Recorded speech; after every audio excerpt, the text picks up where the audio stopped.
Greetings and salutations, everybody. Welcome to the best damn movie-related show on the planet Earth, the John Campea Show, coming to you from right here in my little studios on my YouTube channel. I am, of course, your host, John Campea, and it is an awesome honor and privilege, as it is every day, to have you, our international friends, gather around as we talk about our favorite things in the world, movies and movie news and all sorts of good stuff. And speaking of all sorts of good stuff, he's our very own iPhone 12. He's one Mr. Robert Meyer Burnett. Robert, how you doing today, sir? John, I am doing well. I hear you can reprogram my home screen, which is a new thing. That's a special thing, is these little things we look to. Yeah, there's an iPhone 12. Always, I have a little warning pop up on my thing here. There's a new iPhone 12 getting announced today that everybody already knows everything about because it's all been leaked. I don't really care. I don't use iPhone.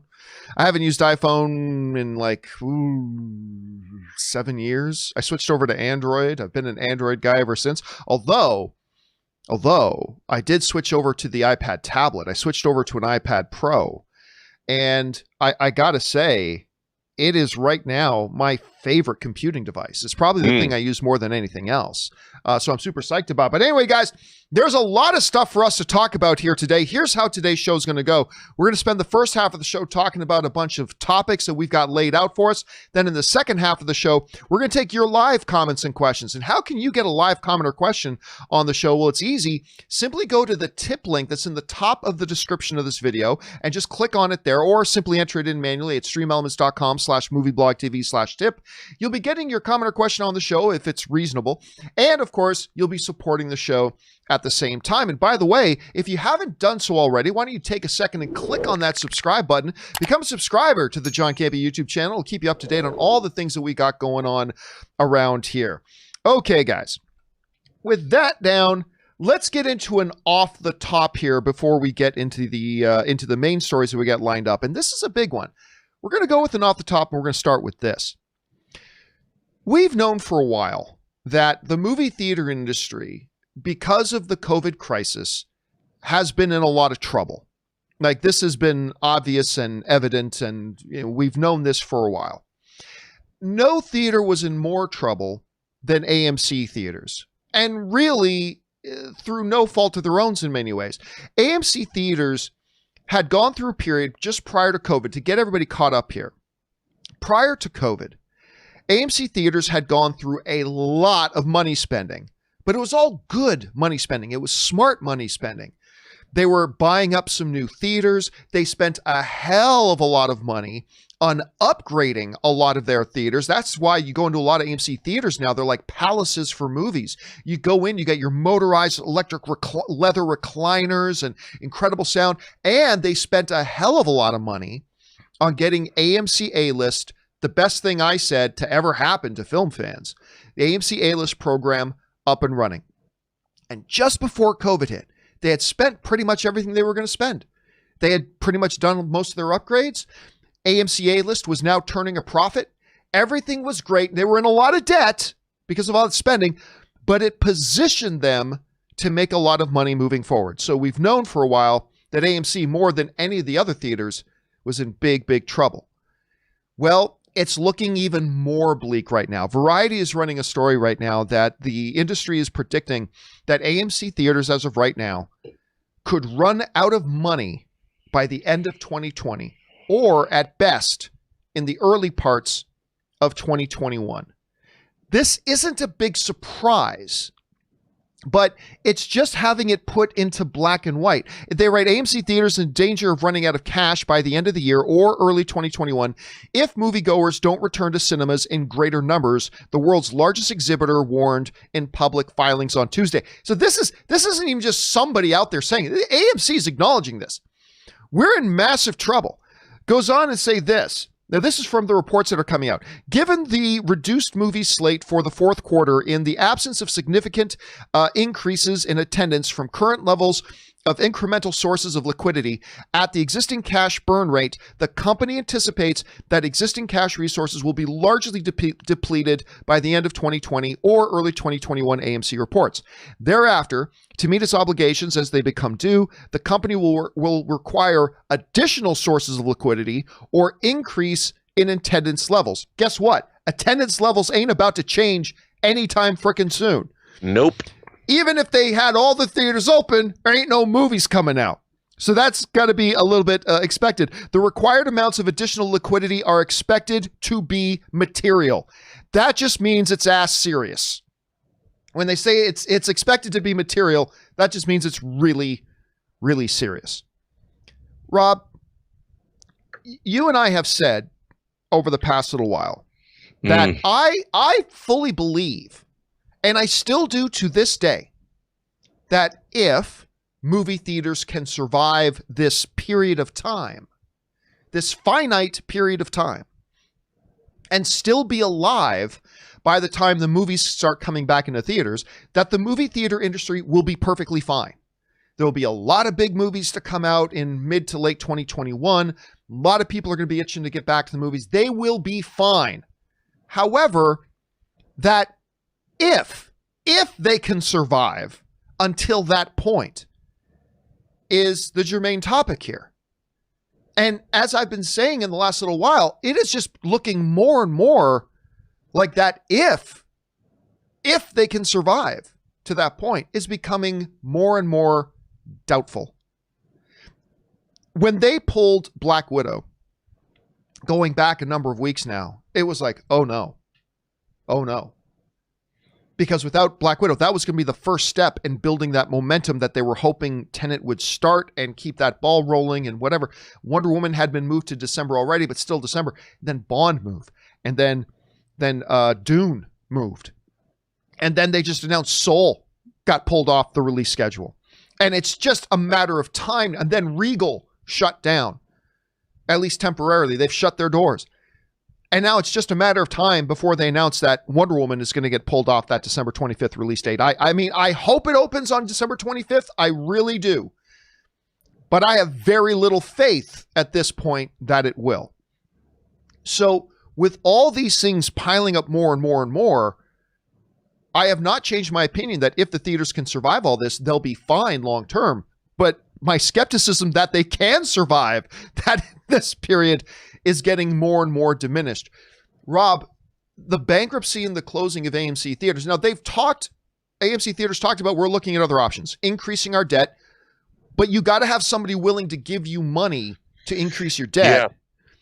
They've talked about selling off some of their theaters, maybe downscaling. They'll no longer be the number one theater chain in the world, but you got to do what you got to do, maybe. But then would all of these things just be temporary Band-Aids? Because could they get themselves into so much debt that even if they're alive by the time the movies start coming back, they will have dug themselves into an insurmountable hole that they just will not be able to get out of? It is, look, I am a very pro movie theater guy. Everybody knows I get criticized for being as pro movie theater as I am. Movie theater experience is the only experience. That's my opinion. But you also got to be a realist. This is looking more and more bleak by the day that this, and it's a shame, Rob, because we're coming out of a year in 2019 that was the third largest box office year in recorded history. Theaters were making money. AMC decided we can spend all this money. We had Cineworld doing expansions. They even looked at buying that Canadian theater chain, Cineplex. I mean, the theaters were feeling good. The studios are feeling good. And then COVID hit. And people suddenly couldn't pay their bills. And theaters had to close their doors. And they've now, I don't know what restaurant can close their doors for 8 months and stay in business. It's looking bleak. Rob, this report comes out. You're seeing it now. It's kind of, even AMC is saying, yep, we're about to run out of money, which only increases. Like I said on this show, when they said they're going to keep their doors open, when Regal said they were going to say, well, what the hell kind of logic is that? But Rob, this report comes out about this. Does it surprise you at all? How does it influence like your long-term projections on their ability to survive this thing? How do you see this right now? It's bleak, dude. I mean, I look at this and the reality of the situation is, you know, Tenet, the release of Tenet proved, at least in this country, that people are not ready. Everybody wants to go back to the movies, but they're not ready to go back to the movies yet. And, you know, maybe Tenet being the heady concoction that it is might have been the wrong movie to lead with. I think more of a populist movie like a Black Widow might have worked a little better. But I got to tell you, this really does bum me out because, even going into the new year, we're 2.5 months away from the end of this year. And then we're expecting, then we're 4 months into the next year. How are things going to substantially? We're not watching things. Well, luckily here in LA County, things are starting to decrease, but in the rest of the country, they're going back up. The problem is the audience needs to help out movie theaters by helping out each other, by adhering to more protocols, wearing masks, things like that. And it's got to be all hands on deck, and we're not doing that great of a job as a nation doing that. And I fear for movie theaters. I really do. What did Chris Rock say? What were you talking about the other day about what the movie going experience means to our culture? It's not just movie theaters either. It's theater. It's Broadway. It's all of these gathering places that we go that make the fabric of our society or a rich place to live in and exist in and to be in. And I don't want to see it go away, but it's academic. They have money there's so much rent and so much money they have to spend, and their businesses, they're not taking in any money. What are they supposed to do? Yeah, and going back again to that Chris Rock thing, which I was thinking about what he was saying last night a lot, because to me, the horror of not having that movie-going experience, of not being able to see movies the way they are meant to be seen in a collective environment on the truly big screen. Your 75-inch little TV, that's adorable, but it's shit compared to a real movie screen and a real theater sound system and the collective. But what Chris Rock said about, it's like just socially, the importance socially for us as a culture, like going out for an evening out, it is the most economical thing we can do. With whether you're going on dates, it's a part of it. Look, it's a part of so many of our mating rituals. Going to the movies is just such a big part of the mating ritual, right? But on top of that, it's like an evening out with friends, whatever, getting together. It's a hell of a lot cheaper than most other things. So once again, we're losing things that are just going to require us to sit at home on our asses, just like we did last night, and just like we did the night before, and just like you did the night before, and your couch is starting to smell like fart and whatever. It really bums me out the more and more I'm thinking about, but it's looking more and more like it could become a reality. And it's a scary thing to me. Rob, if you had to try to see what is the path to victory here, and that's a phrase I'm going to use a little bit later in the show too, but if you could see right now, or try to speculate, or even just being hopeful about what is their path out of this, what could be a sequence of events that leads us to getting to the other side of this thing, where the theater experience is still there, the theatrical industry is okay, and they made it out to the other side. What's their path to that? Well, unfortunately, I don't think that they themselves have much of a path. Look, like you've had two very hopeful movie-going experiences yourself, and you were seeing that the movie theaters were really taking this seriously and taking the safety precautions they needed to take. You felt safe in those movie theaters, and they did their part. They were stepping up, and now they don't have. It's academic. They don't have the movies that they need, at least for the next 2.5 months, to do anything. So their hands are tied. I think the only thing that they can do is get behind our population and encourage people to take this seriously and to do what they need to do. I would start a campaign. If you want to come back to the movies, if you want to see movies again, you have to help one another out. Help your fellow moviegoers out, because we want to see movies in theaters again. Encourage people to adhere to precautions or something, because right now it's in the hands, believe it or not, it's in the hands of the audience itself. Do we want to go back to the movies? Do you want to we are watching our entire civilization, whether it's restaurants and bars and all of our social, the fabric of our society that makes it worth living here, is literally being turned off. And it's up to us to make sure it gets turned back on. Yeah, I agree. And Question here is, I'm willing to do my part. Yep, as am I, and I think most people watching are too. Question here is, guys, what do you think about this report coming out about AMC? It has looked like they are imminently about to run out of cash. What's going to happen? Is somebody else think they're a good enough investment to pour even more tens of millions of dollars into? Do they start selling off their locations? Do they close their doors? Do they make it out to the other side? What do you guys think is going to happen here? Jump into the comment section below and let us know your thoughts. All right, guys. With that down, let's start moving into our main topics today. And how do we select our main topics here on the John Campea Show? Well, it's really rather simple. You see, you guys come up with them by going anytime. If you see a great movie news story or topic, going anytime over to www.thejohncampeashow.com/contact. Once you guys get there, you're going to see a form. Fill it out with your topic or question. It's totally free. Hit submit, and then maybe, just maybe, you might see your submission featured as a main topic here on the John Campea Show. With that down, let's get into main topic number 1.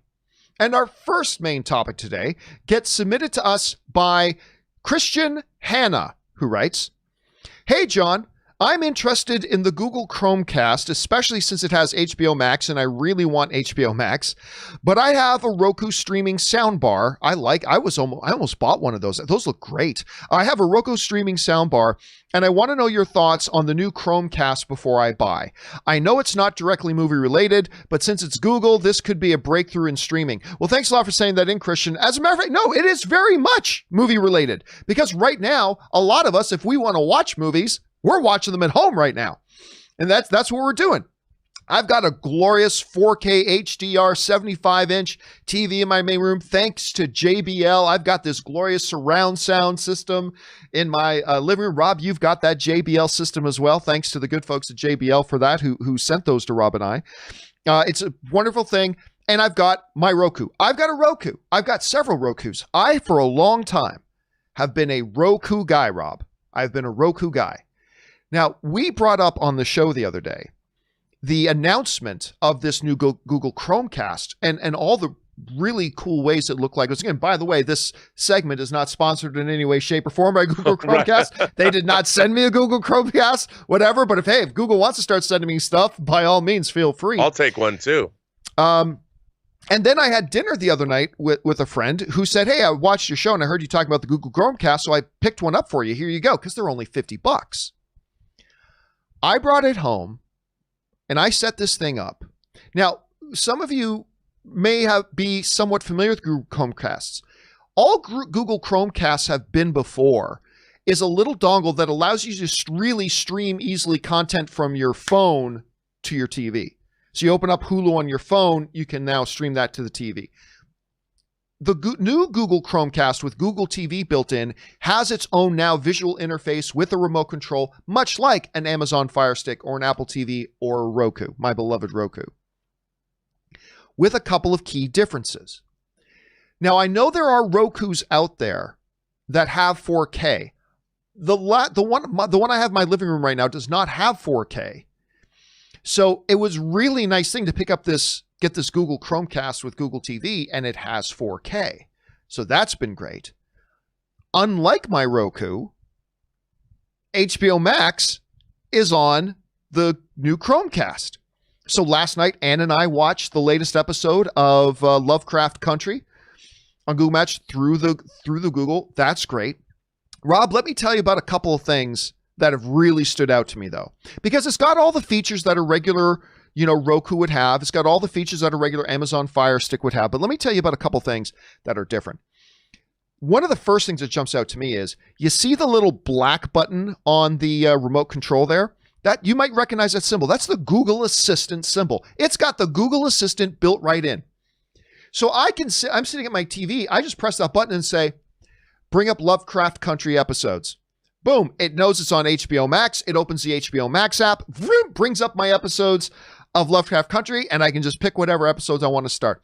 I can just say into it, open videos on the Dell XPS 15 on YouTube. Here are some videos. Boom. And it brings up like a bunch of YouTube videos on the Dell XPS 15.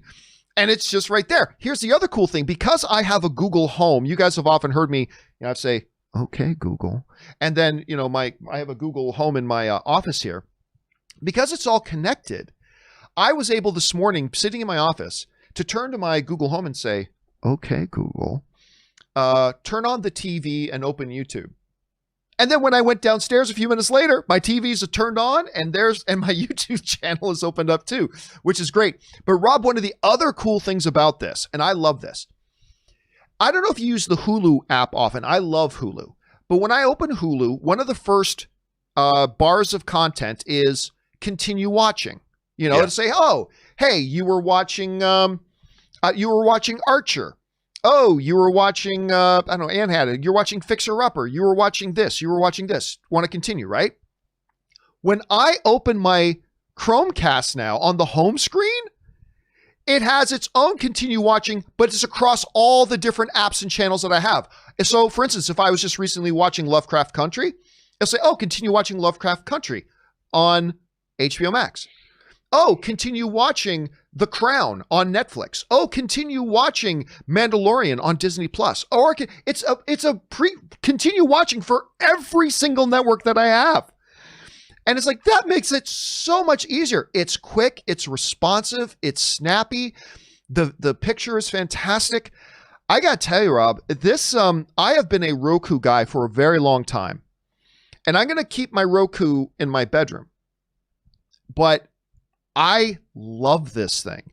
And for $50, and again, just like Zevia, these people should pay me. These freaking Google folks should pay me they should sponsor their show because I'm lauding this thing so much. But I gotta tell you, I love this thing. Rob, out of all the specs and everything you've seen that this thing has, or that you've even heard me talk about, which are the ones that excite you the most? Well, I like, the quality. Doesn't it have Dolby Vision and all that? And has all that built right in. I mean, for me, that's always first and foremost. Am I getting the best experience in terms of the quality of the image, the quality of the sound?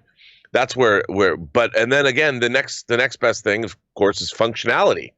And it sounds like, based on what you're saying, that the functionality is tremendous, that you can, all we're going to do is add more channels and more streaming services to these devices, and the more functionality you get out of them that you can zip around and navigate really easily, the better off we are.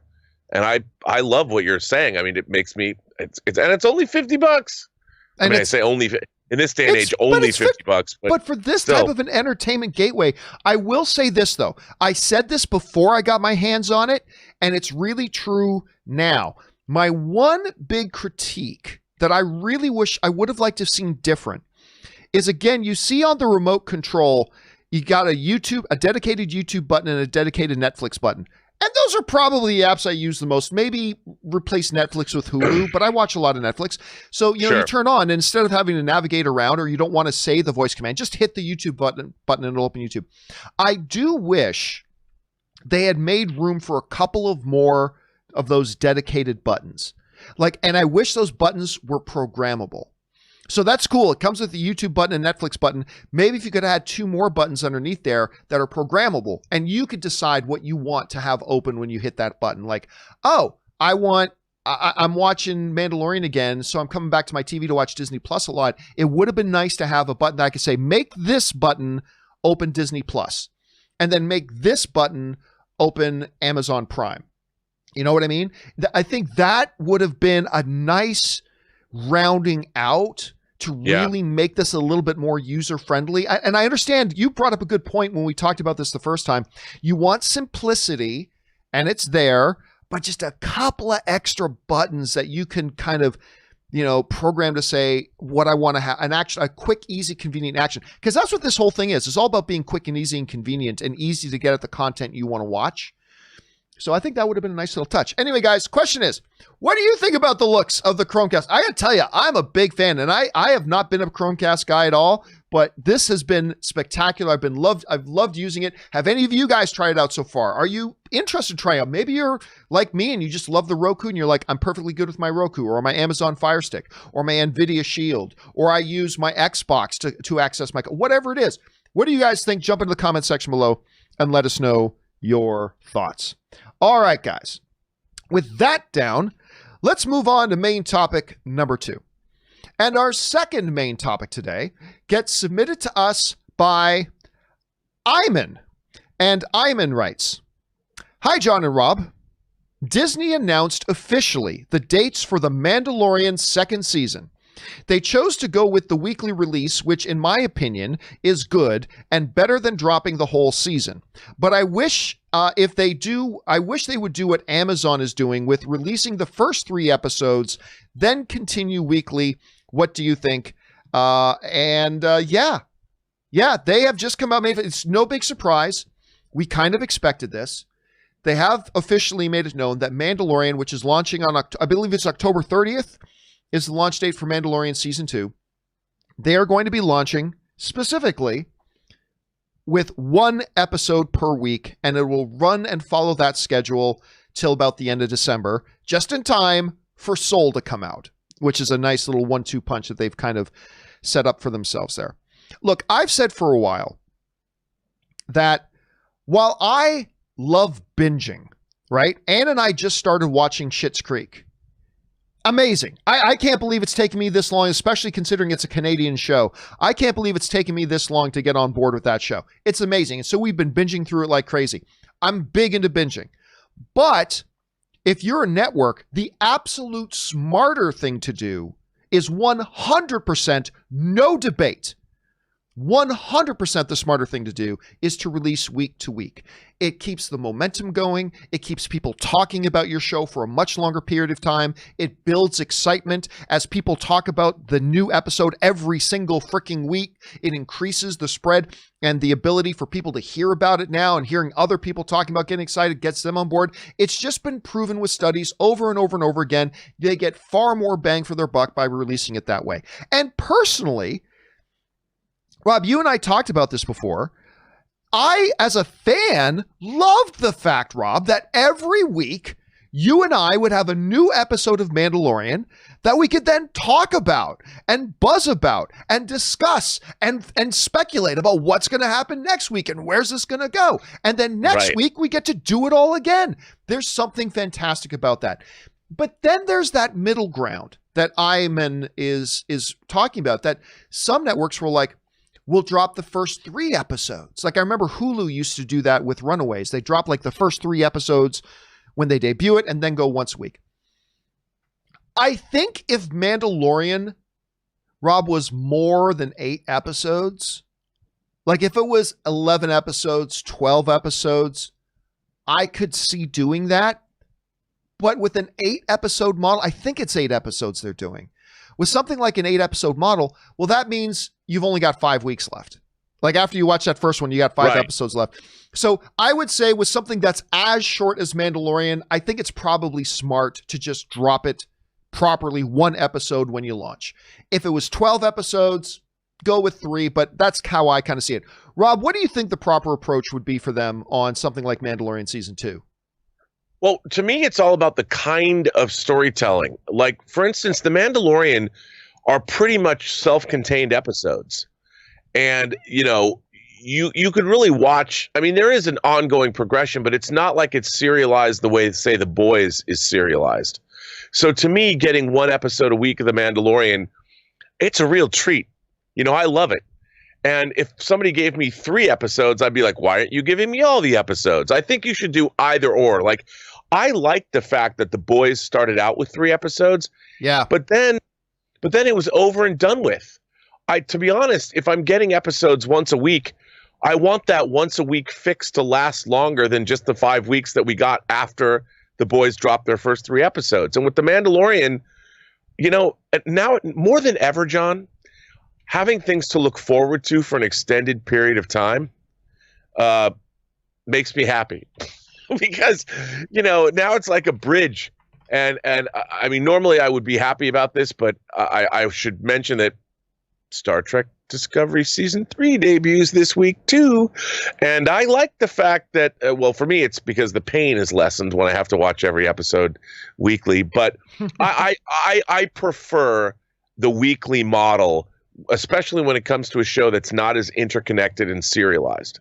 I just think it's better. It's more fun. I anticipate it more, and it's more fun to watch when we finally I get to have Mandalorian morning, you know, or like on a Friday morning, I make my coffee before I come in on your show, and, you know, we sit in bed at like, I don't know, 7:30, 7 o'clock, and watch The Mandalorian. I love it. Like ritualistically, I like looking forward to that, and then making the coffee and sitting down and doing this thing every Friday. I think it's Yeah. great. And then when that Friday, when there's no more Mandalorian morning, then it's like, oh man. And I'm glad you brought up The Boys, because that was the exact experience, right? Like when Ann and I watched the final episode, we had Corey over and we watched the final episode. It's like, it's over already?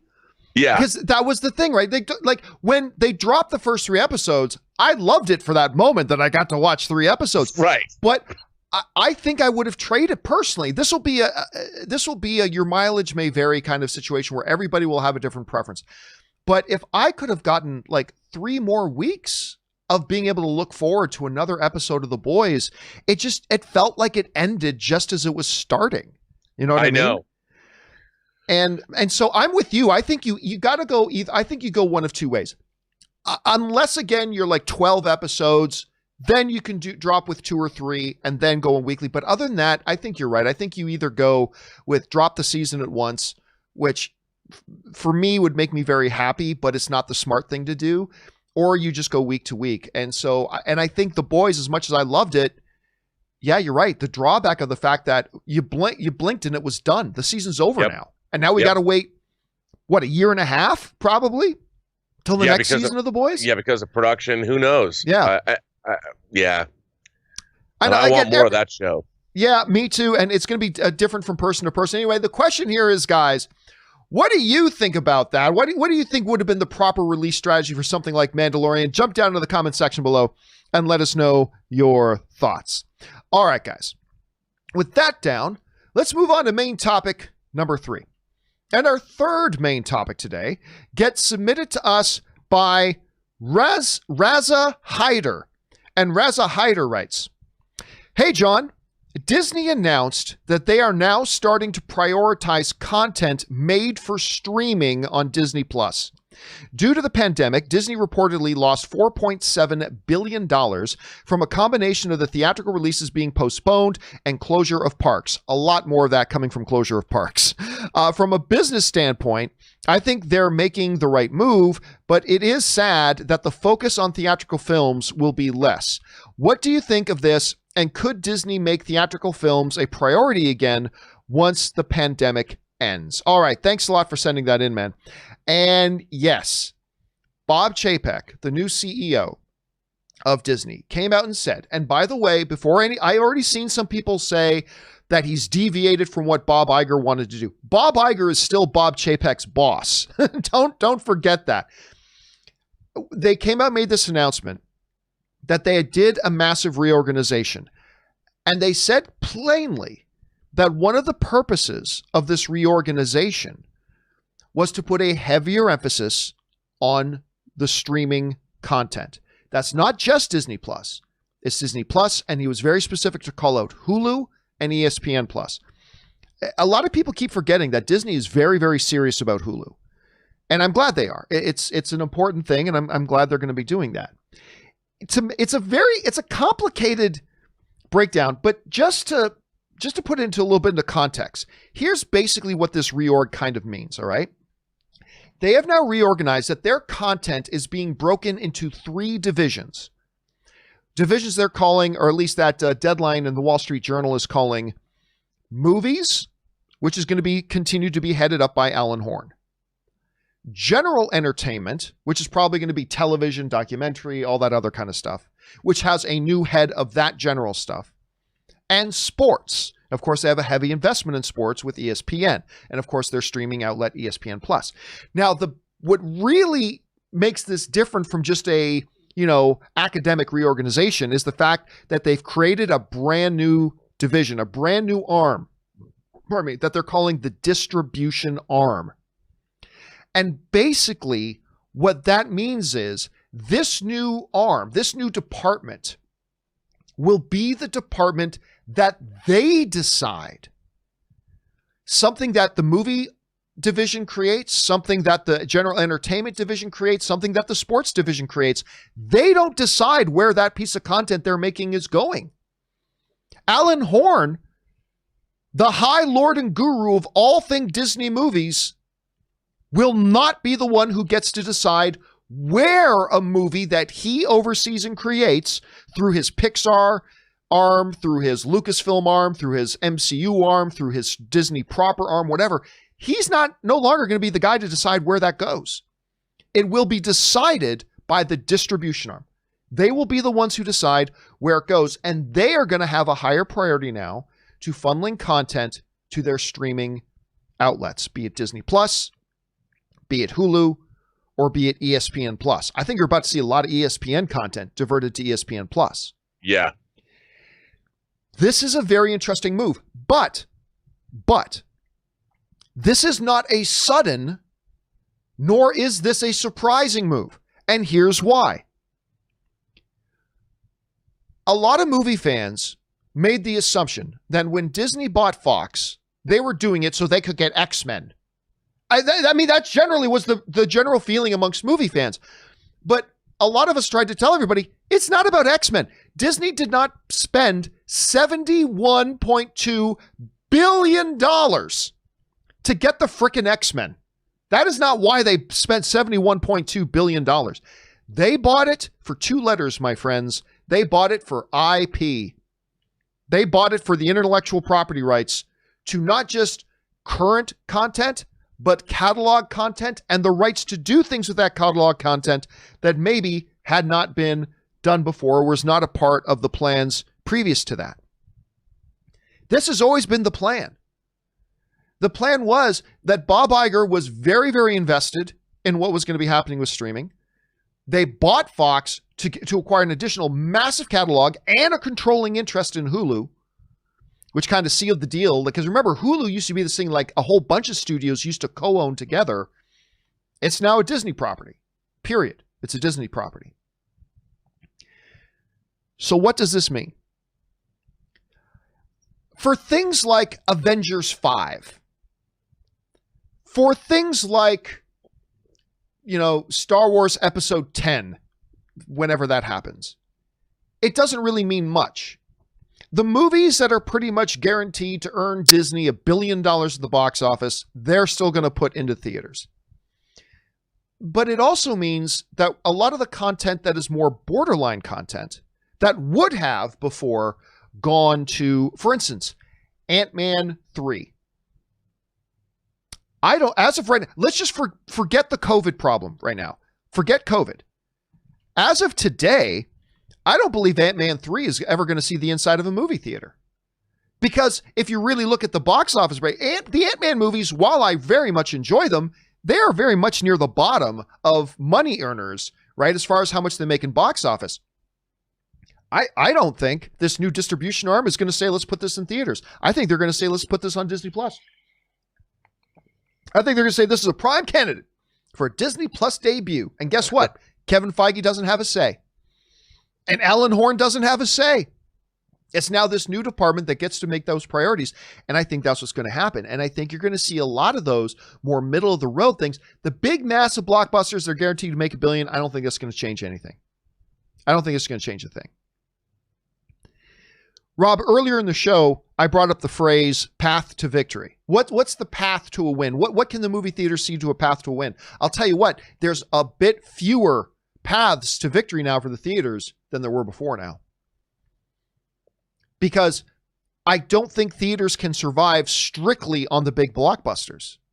That's the lion's share of the money they make for sure. But they also rely a lot on those billions of dollars that are made over the course of the year from the smaller films all collectively that come out to fill in the theatrical space. It's going to be interesting. It's going to be interesting. But my big fear is this. Here's my big fear. So I'm not surprised, but here's my fear. And I bet you guys have heard me say this for a long time. What we are about to see is the Walmartization. The Walmartization, there I made up a word for us today, of content. When you walk into Walmart, you don't expect to see the finest brands, the best products. You find things that'll work for you. You'll find the cheap silverware. You'll find the cheap plates. You'll find the cheap living room lamp, And I am a proud Costco, Target, Walmart shopper. That's me. Just look at my fashion sense. I'm not a creme de la creme. But we're going to see, Rob, a I've said this for a long time, and will say it even more. As more and more things move to streaming, you're going to see the quality of content drop lower and lower and lower. It's going to become more Netflix-like, where it's all about quantity rather than quality. For every one decent original movie that Netflix puts out, there's about 40 pieces of filler garbage that get thrown out there. And while I love The Boys, which is clearly a lower budget show, but they do a great thing with it. But what you're going to start seeing is Disney's like, hey, listen, we're not going to make the $800 million we would have on this if we put it in theaters. It's going to Disney Plus. Therefore, that $175 million budget is now $30 million, or is now $5 million. And that is going to become the new normal. For every Lord of the Rings show that's going to have a $10 million per episode budget, for every one of those, we're going to get 50 super low budget, crap filler, put whatever out, because what we lack in quality will make up for in quantity. We've already seen it on Netflix. We're already seeing it on Disney Plus. Disney Plus has gone a year giving us 2 premium pieces of content. And it was Hamilton, that's Mandalorian. Other than that, we've had a year of just a lot of filler. Be Our Chef. Shop Class. The Imagineering thing, some cool stuff, dude. There's been some cool stuff. There has been some cool, but for a year? And that's what it's going to become. And it's a dystopian future, my friends. It is a dystopian future, but maybe Disney can do it differently. Maybe under the leadership of a Bob Iger and now his apprentice, Chapek, maybe they can lead it and make streaming something different. I'm just saying the first year of Disney Plus has not given me a lot of confidence. But anyway, Rob, big reorganization, not a big surprise. This is why they spent $71.2 billion to acquire Fox in the first place. You hear about this organization, Rob. What are the things that stand out to you? Well, John, that's a lot. I mean, look, we're now in a situation where my whole life I've loved movies, have been my first love, and movies are under siege from many different directions. My beloved physical media is going away. Streaming is taking over the theatrical experience. These are inevitabilities. This is evolution. It's just part of life. However, like you pointed out, the performance of these shows is not necessarily tied anymore on a streaming service the way it is at the box office to money coming in. I mean, obviously, these streaming services want to get more subscribers. But when you have a monthly subscription base, Disney Plus is up to 60 million subscribers. That means they can figure out how much each new piece of content is worth based on the number of subscribers they have. Like, okay, we put this out and we got this many more subscribers and all that. But for the most part, shows are not necessarily performance-based. It's the whole platform that's performance-based, not just individual pieces of content. Whereas at the box office, individual pieces of content are absolutely performance-based. Endgame, one movie makes $3 billion. That's a big deal. So with streaming services, if the theatrical experience goes away, that performance-based return is no longer. It doesn't exist. You don't have a $3 billion grossing Endgame anymore, because if it's on a streaming service, it doesn't matter whether you spend $1 million on something, $10 million, or $300 million, it might all get the same amount of viewers. So it's not necessarily tied to cost and the benefits of spending $350 million to make an Endgame or something brings you $3 billion at the box office. When that is gone, like you pointed out, why spend a lot of money on content? There's no reason to anymore, because it's not performance-based. So although viewers are going to expect to see those lush production values in MCU movies, there's no justification to do it anymore. And I think that, I feel that will all be diminished. One of the reasons that the MCU is as successful as it is because you get a pretty consistent, amazing series of production values throughout those movies that make them so much fun to watch. The airport scene in Civil War, you ain't going to get that, or at least not as well as it was done in that movie, if it's only going to be on streaming. And that's a bummer. that content is no longer, people can't dream big, as Tom Hardy said in Inception. You have to dream bigger, darling.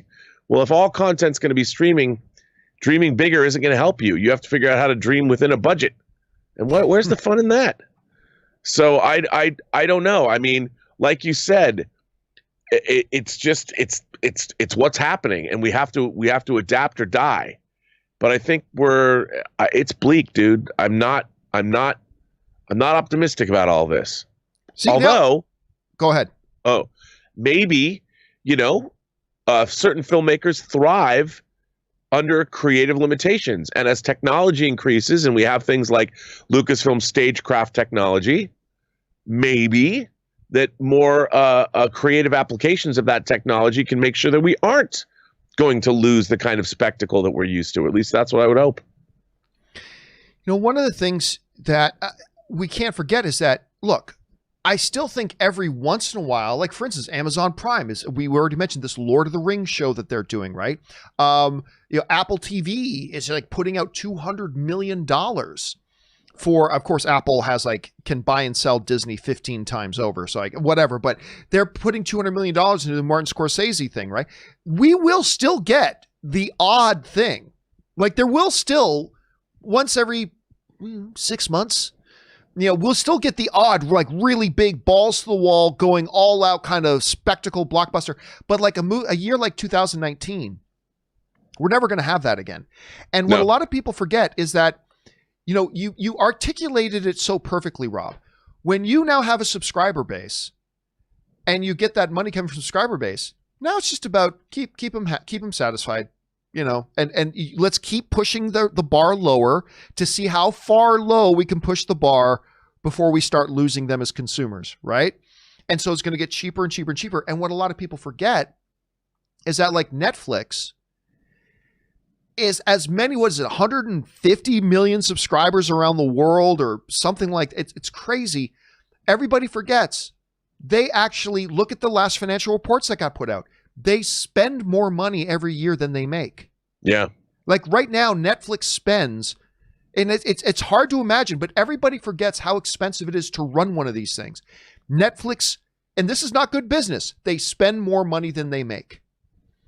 And that's not a model that can survive long term. At some point, you have to start turning that thing around. And you pointed it out, Rob, the best way it's going to happen is that these places are going to have to get attention. But for every Mandalorian, you got to make sure everything else is mega cheap. Everything else costs almost nothing to make, And I fear, I'm not saying it, I'm not guaranteeing this is what's going to happen. I hope it doesn't. I just fear that that's where we're heading because we're already sort of seeing signs of that, right? We're already seeing signs of that. So it'll be interesting. But again, a lot of faith in Bob Iger, a lot of faith in what Disney has been able to do. And if they can do this differently and set a model that other streaming services can say, hey, there's a way to do super high quality content and loosen up the purse strings and spend money on it and make money. If anybody's going to be able to find that way to do it, it's going to be Bob Iger. Bob Iger will be the one to do it. So I'm just nervous, Rob. I'm just completely nervous. Anyway, question is for you guys. What do you think about this big reorg? Maybe you were caught by surprise. Maybe, like a lot of us, when you saw Disney buy Fox, you knew the writing was on the wall. How do you feel about this right now? What do you think the long-term implications are going to be? Jump down into the comment section below and let us know your thoughts. Hey, yes. There's some breaking news. Oh, breaking news. What do we got? Mad Max spinoff.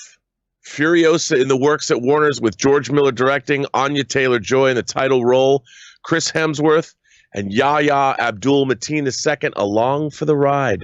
They discussed that. We talked about on the show that it looked like they were going to move forward with Furiosa, but they were going to try to get a younger Furiosa. This dropped while the show has been going on. Who'd they go with? Anya Taylor-Joy? Anya Taylor-Joy, who I love. She was just in New Mutants, right? New Mutants. I love her. I wonder how people are going to react to it not being Charlize Theron, though. Because that's the Furiosa everybody fell in love with. I know. It's going to be curious to see. But that's a pretty great cast. I mean, it's fantastic. Yahya Abdul-Mateen, he's killing it. Winning Emmy Awards. He's being a ton of... I feel like every other movie that gets announced, his name is popping up. Like and this Chris dude's. Hemsworth?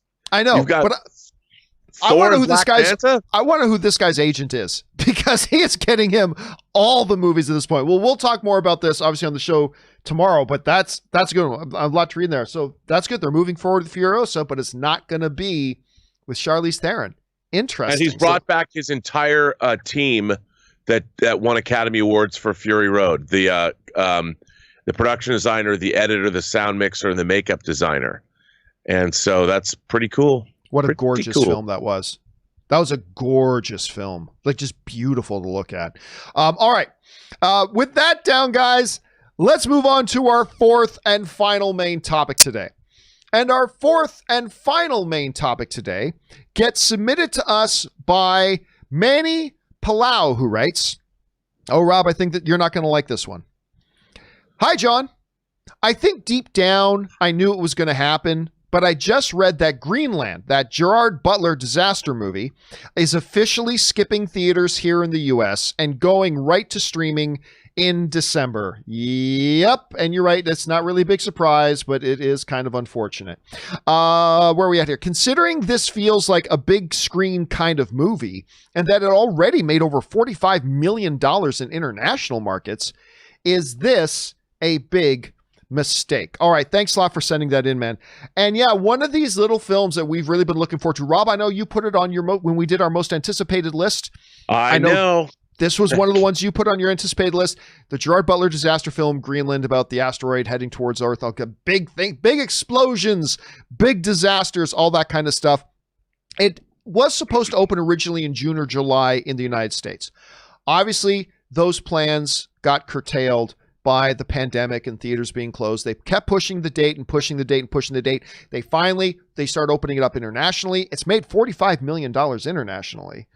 I know. And they were looking forward to having a domestic, but with the way the situation is in the theaters, they just decided we've sat on this for too long. It can't wait any longer. And now it is going to be released in December. This comes to us from the folks over at Deadline who write, Gerard Butler's action film Greenland, which we first told you was jumping from theatrical release during the pandemic to PVOD and eventually HBO and HBO Max, will become available in homes on, they've got a date now, December 18th, at the price of $19.99, so $20 for a 48-hour rental period.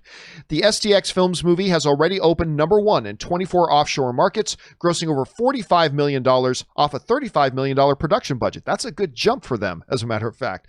In most key territories, Greenland has bested Butler's previous hit, Angel Has Fallen. Greenland continues to roll out on the big screen in international markets. So, yeah, it's coming out on December 18th. Look, there's a couple of ways of looking at this.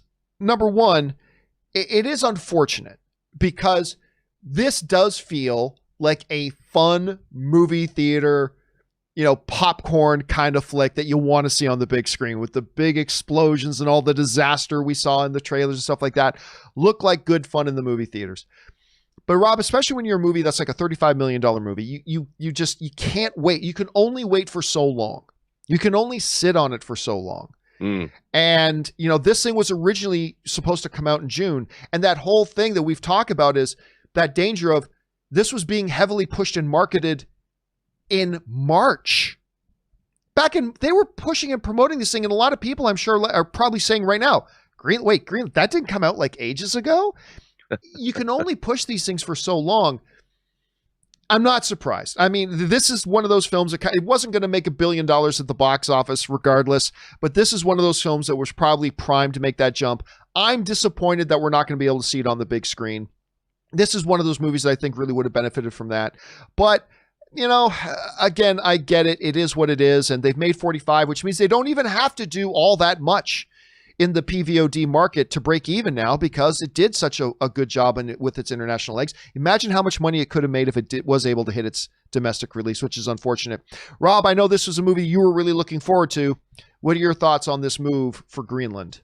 Take my money. I can't wait to see this movie. I will. I mean, more so than Mulan. I mean, I'm gonna throw down the cash. I've been wanting to see this for a long time. This is right up my alley. Ever since I was in the 6th grade and read Lucifer's Hammer, the great book by Larry Niven and Jerry Pornell that my music teacher took away from me because I was so obsessed with it. I was reading it in music class. I love when anything from space hits the Earth and causes massive destruction.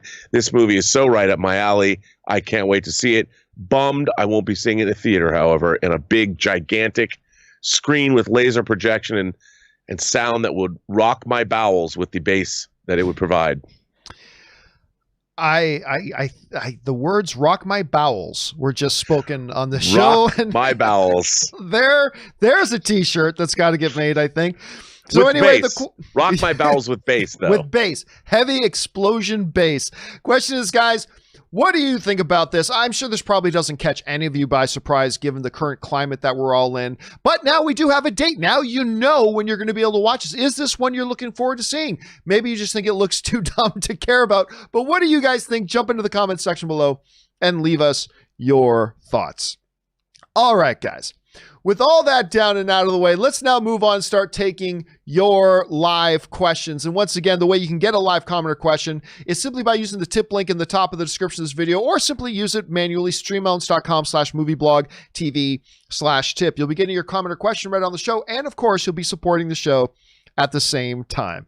Okay, guys, let's get into it. We're going to start things off here with John C. writes, I am a super Star Wars fan, but I am absolutely tired of them hanging around the Skywalker era.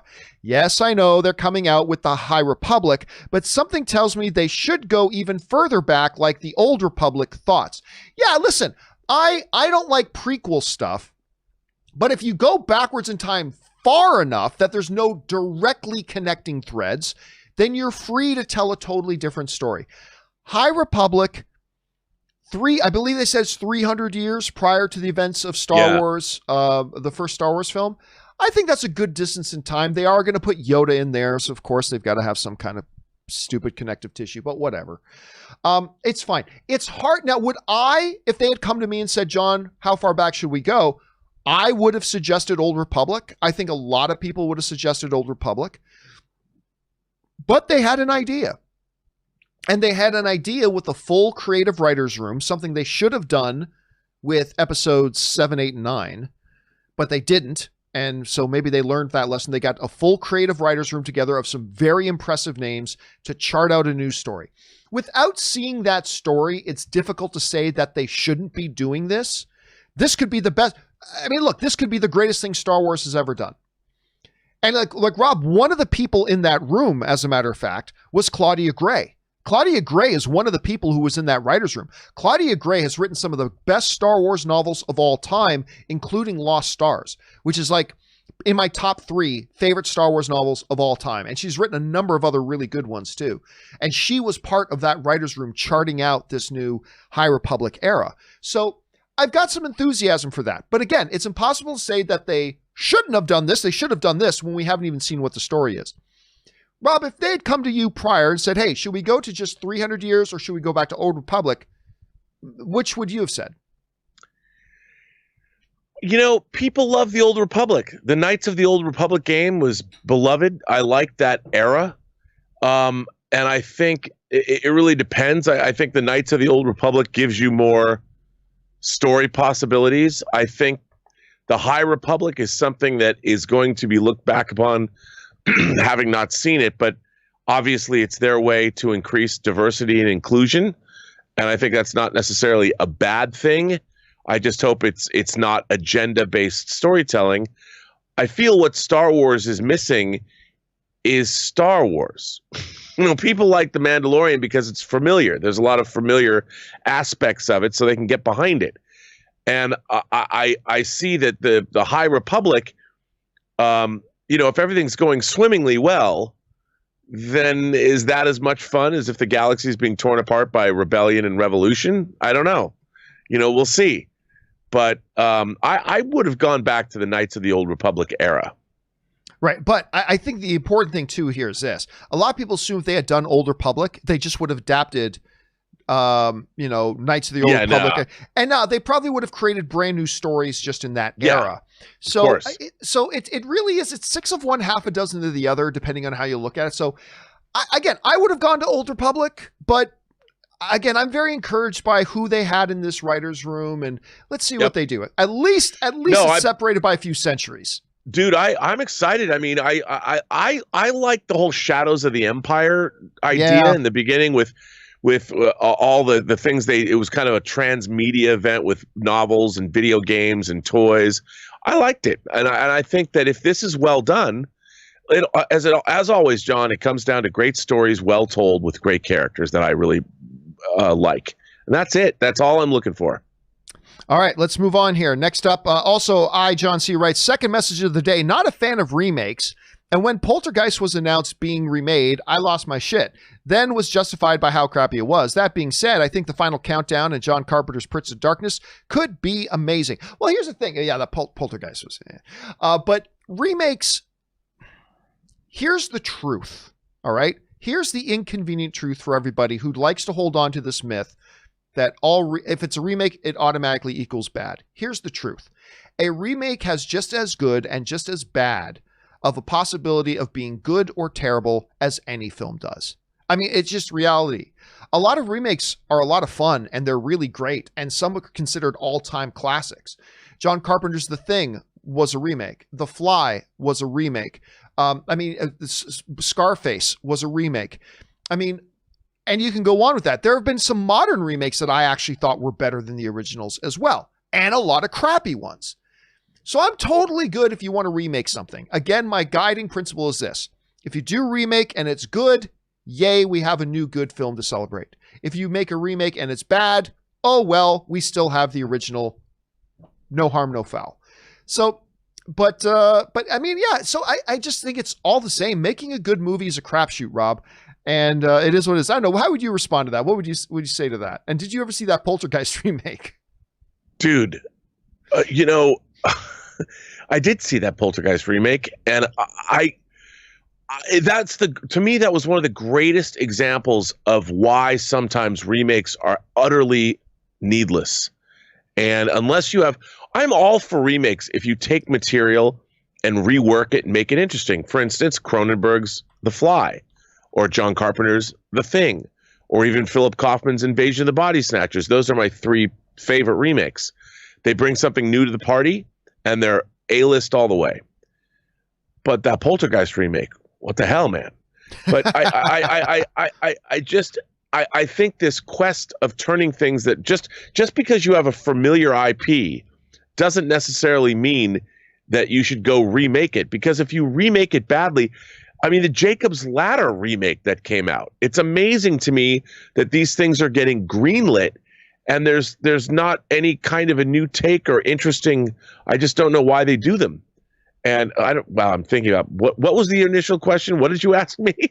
Oh, it's just there was a lot of them. I can't remember. But I mean at the same time, like, for instance, I think my rules for a remake have always been, is there a good chunk of the movie-going audience today that has not seen the original? Sure. Is there a decent chunk? Could it benefit from a new setting?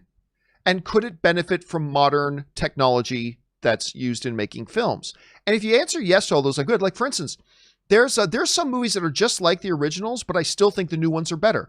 That News of the what's it called? News of the World, that new Tom Hanks trailer came out that reminded me of True Grit.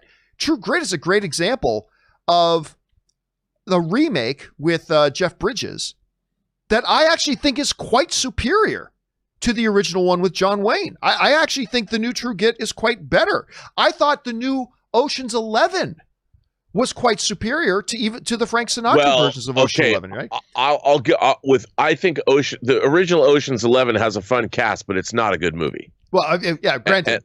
And I think I love Soderbergh's Ocean's 11. I think you're right there, and I think that's a perfect example of a remake that is justified, because the original, great idea, just not good execution. And in that case, I agree with you. But, if you go back and you look at like John Carpenter's The Thing, and then they made a prequel to it a couple years back, I think the original is still superior. I mean, yes. Because the new one relied on CG effects, and it didn't work. But I would still much rather see an original vision, a new work, than something that's a remake of something I've already seen. I mean, given a choice. Right. A really good example for me is The Departed. Right. And by the way, I still prefer the original. This is a situation where I don't think the remake was better than the original. I think the original one is still better. But The Departed is awesome. I mean, I think that's a different. It's a different case though, because when you're remaking a foreign film, and I love Infernal. Actually, I have all 3 Infernal Affairs movies on DVD. But I think that The Departed is a case of a real visionary filmmaker reinterpreting that material in a different culture, different, obviously in English, in America, the Irish setting in Boston, all of that sort of transmutes it almost like, a wizard, a sorcerer transmuting something into something else. I mean, while The Departed is based on Infernal Affairs, I think it's different enough and has a different, unique take that they can both exist in the same continuum and both are totally enjoyable. That's a good point too. I'll just throw out just a couple more of where I think. And I love The Departed. I love The Departed. Me too. And Infernal Affairs is so great. A couple more where I think the sequels are actually better. I think the most recent Star is Born, I think, is superior to the Chris Christopherson one. That's one that I like a lot. The speaking of westerns, the Russell Crowe, Christian Bale, 3:10 to Yuma. I think that's a superior. So I mean, but again. We could also sit here, Rob, and list off a very long list of very crappy remakes, right? So, I mean, it goes both ways. Anyway, let's keep rolling here. Next up, Brian Learn Stuff writes, John, Rob, I need help with this. How many holes does a straw have? Your answer would be super useful. A straw has one hole. There's one hole. It is one continuous hole. Rob, do you agree or disagree? Well, theoretically, I like the one continuous hole angle, but there are 2 ends of a straw. So I would have to say there's 2 holes. So if a piece of paper, which has thickness, has a hole in it, would you say there are 2 holes? Or would you say there is 1 hole? I would say there's 1 hole. I mean, it depends how big you want to. I mean, if you're putting it under an electron microscope, you could philosophically make the argument that there are 2 holes. But, I mean, the thing is, when you have a straw has distance between it. And if you take a straw... So it's just a matter of how much distance there... Because it is one continuous hole. I would argue 1 hole, but you're going to say 2. I'm going to say 2 because what if you had a straw in a zero gravity environment and it was turned on its side? So you could stick something in one side and something in the other. There's 2 holes there. It's not, and there would be things sitting on either end of the, because it wouldn't be like going all the way through because no gravity, I don't know where I'm going with this, but I mean, honestly, I just think it has 2 holes. I think if we made this a question of the day, I think it would probably come out pretty close to 50-50. I think if we put this. All right, our fish wet. All right, next up, Anonymous writes, no commentary on the historically low ratings of the NBA Finals this year.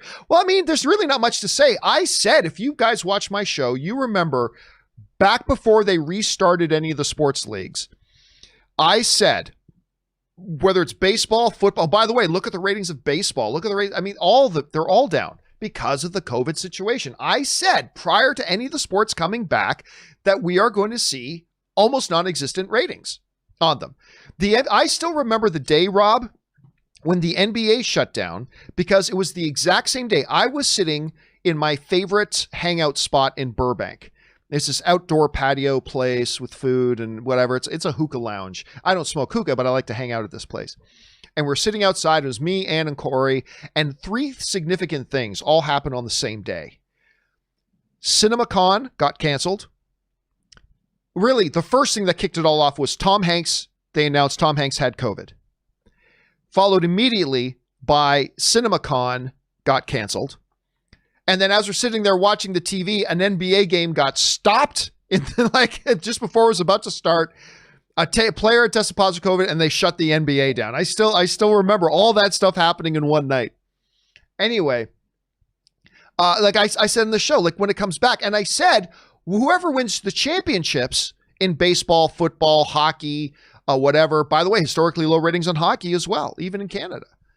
there's going to be a little asterisk beside them because it's going to be that year where seasons got stopped in the middle of them. There was a huge break. Everybody falls off. There's no audience in the crowd, blah, blah, blah, blah. I mean, I said this, so this is not surprising. It's not surprising. I'm surprised how big the ratings for the NBA's finals were, to be honest with you. Because ain't nobody's watching baseball right now. Nobody, and even NFL ratings are struggling a little bit. It's just hard, but it's easier for football because football got to start their season this way. You know what I mean? They had a big, long time to plan for this thing. The NBA, NHL in particular were really hurt because they literally had they're in the midst of their season and all of a sudden their season got stopped. And their season was off for months. And then had some kind of version of it come back. It was really unfortunate. I hope all the sports leagues can get back on their feet next year. All right, next up, we got Captain Blue Pants who writes, wasn't it part of the Sony Marvel deal that the Spider-Man films had to feature another Avengers-level character in them? No, that is not true. I've read that a lot over the last few days, so is that not true? That is not true. I think what has been there is that the ability to do that is certainly there, as well as Sony having the ability to put in some Marvel characters into their spunk Sony-verse Spider-Man movies. That's also been there as well, but it was not mandated. There's been no official thing that's ever said that was mandated. Jesse writes, one of three. I feel the reason Marvel keeps putting MCU characters into Spider-Man movies is because what does Marvel gain from having a Spider-Man only film? They don't own the rights to him and they have to share the profits with another studio. So why not use Spider-Man to boost some of the characters they do own? That way Marvel's happy because it gets more buzz for their characters, and Sony's happy because Spider-Man's making $1 billion and gets to play with Marvel toys. I'm not saying I like it, but I feel there might be something there to it. I mean, there could be, but I honestly don't think so. I think, look, Marvel, Kevin Feige, and Rob, tell me what you think of this. Kevin Feige is all about making the best movie he can. That is his guiding North Star all the time, every time. What does Marvel get out of making a Spider-Man movie? They get to make a Spider-Man movie. And they make a lot of money. And by the way, because they're the production company on it, they are at no financial risk. Sony's got to pay them regardless. So it is a terrific setup for Marvel that's in there. And let's be honest here. Alongside Captain America, Tony Stark's Iron Man, I mean, it's Iron Man and Cap, but those two were by far and away, and you could make an argument that it was Tony alone, were by far and away the most popular characters in the MCU. You think him being in Spider-Man helped? No. He was already de facto the most popular character in the MCU, and he was going to be that whether or not they popped him up in Spider-Man. They put him in Spider-Man because they didn't think Spider-Man was cool enough, and they needed the help. And by the way, Rob, I don't disagree in the first Spider-Man movie to have a connective bridge between the main MCU and this movie to really drive home to people, this is all in the same universe now, everybody. I didn't mind that idea. I don't like that they pushed it so far that they had to turn Spider-Man into Iron Man Jr., but having a bridge there was pretty good. And I was pleasantly surprised that Tony wasn't in it as much as I feared he would be. But yeah, I don't know that I buy into the theory overall, though. I don't know, Rob, how do you see it? Maybe you do. What do you think? Well, for me, here's the thing. I think when it comes to the character of Spider-Man, when he was introduced into the MCU, there was a certain expectation that had already been created because of the crossovers, because of the Avengers, because of all of the things that we had already seen up to the point. I mean, Spider-Man was introduced fairly late into the MCU and was never introduced in a standalone film. And the way he was recruited in Civil War, it immediately opened up this mentor relationship for the character, which was organic to the MCU the way it had developed up to that point. I wonder if it's possible to make a standalone Spider-Man film in the MCU. I don't think it can be done, to be honest, because people would be wondering, why haven't any of the Avengers, why hasn't Spider-Man called up, anyone for some help? And I think that is something that's organic now to the Spider-Man films, and it doesn't bother me. I don't think that's a problem. And whether he's going to develop a mentoring relationship with Doctor Strange, I don't see that as a problem either. But I would like to see a film where they could deal with that situation up front or in the end, and have Spider-Man have to deal entirely with the situation on his own. Right. Okay. I mean, I think it's important that, although I just don't know how they could, because the way it's been positioned already. And if Spider-Man does go back to Sony entirely, well, now it's going to be, you've got Morbius and you've got Venom, and if you're fighting Venom and Carnage, why wouldn't you make a phone call to Doctor Strange like, bruh, can I get some help? Well, that's always been the big problem with the shared cinematic universe at all. It's like, wait a minute, why doesn't Ant-Man call so-and-so? Why doesn't this person call so-and-so? Why does But then again, if you think about real life, like, if you have a situation in your life that you're dealing with, you don't always call somebody for a lifeline. You don't share every part of your life with them. So if Spider-Man's dealing with something specifically like in his neighborhood, he might think, I got to deal with this myself. I'm not going to call the Avengers up to deal with, Paul Giamatti's Rhino running rampaging around the streets or something like that. I got to deal with this on my own. Yeah. But again, you ran into that situation in Spider-Man Far From Home, right? Where it's like, oh, there's something happening here that could literally end the world. Right. And what did they do? They just did a quick scene. What about Captain Marvel? Off-world. What about Thor on Asgard? What about this person? Blah, blah, blah. And they just came up with all this convenient excuse list. That was their way of dealing with the problem of that. So I don't know. It is one that shared cinematic universes movies. Like a lot of people, even those who loved Aquaman, were like,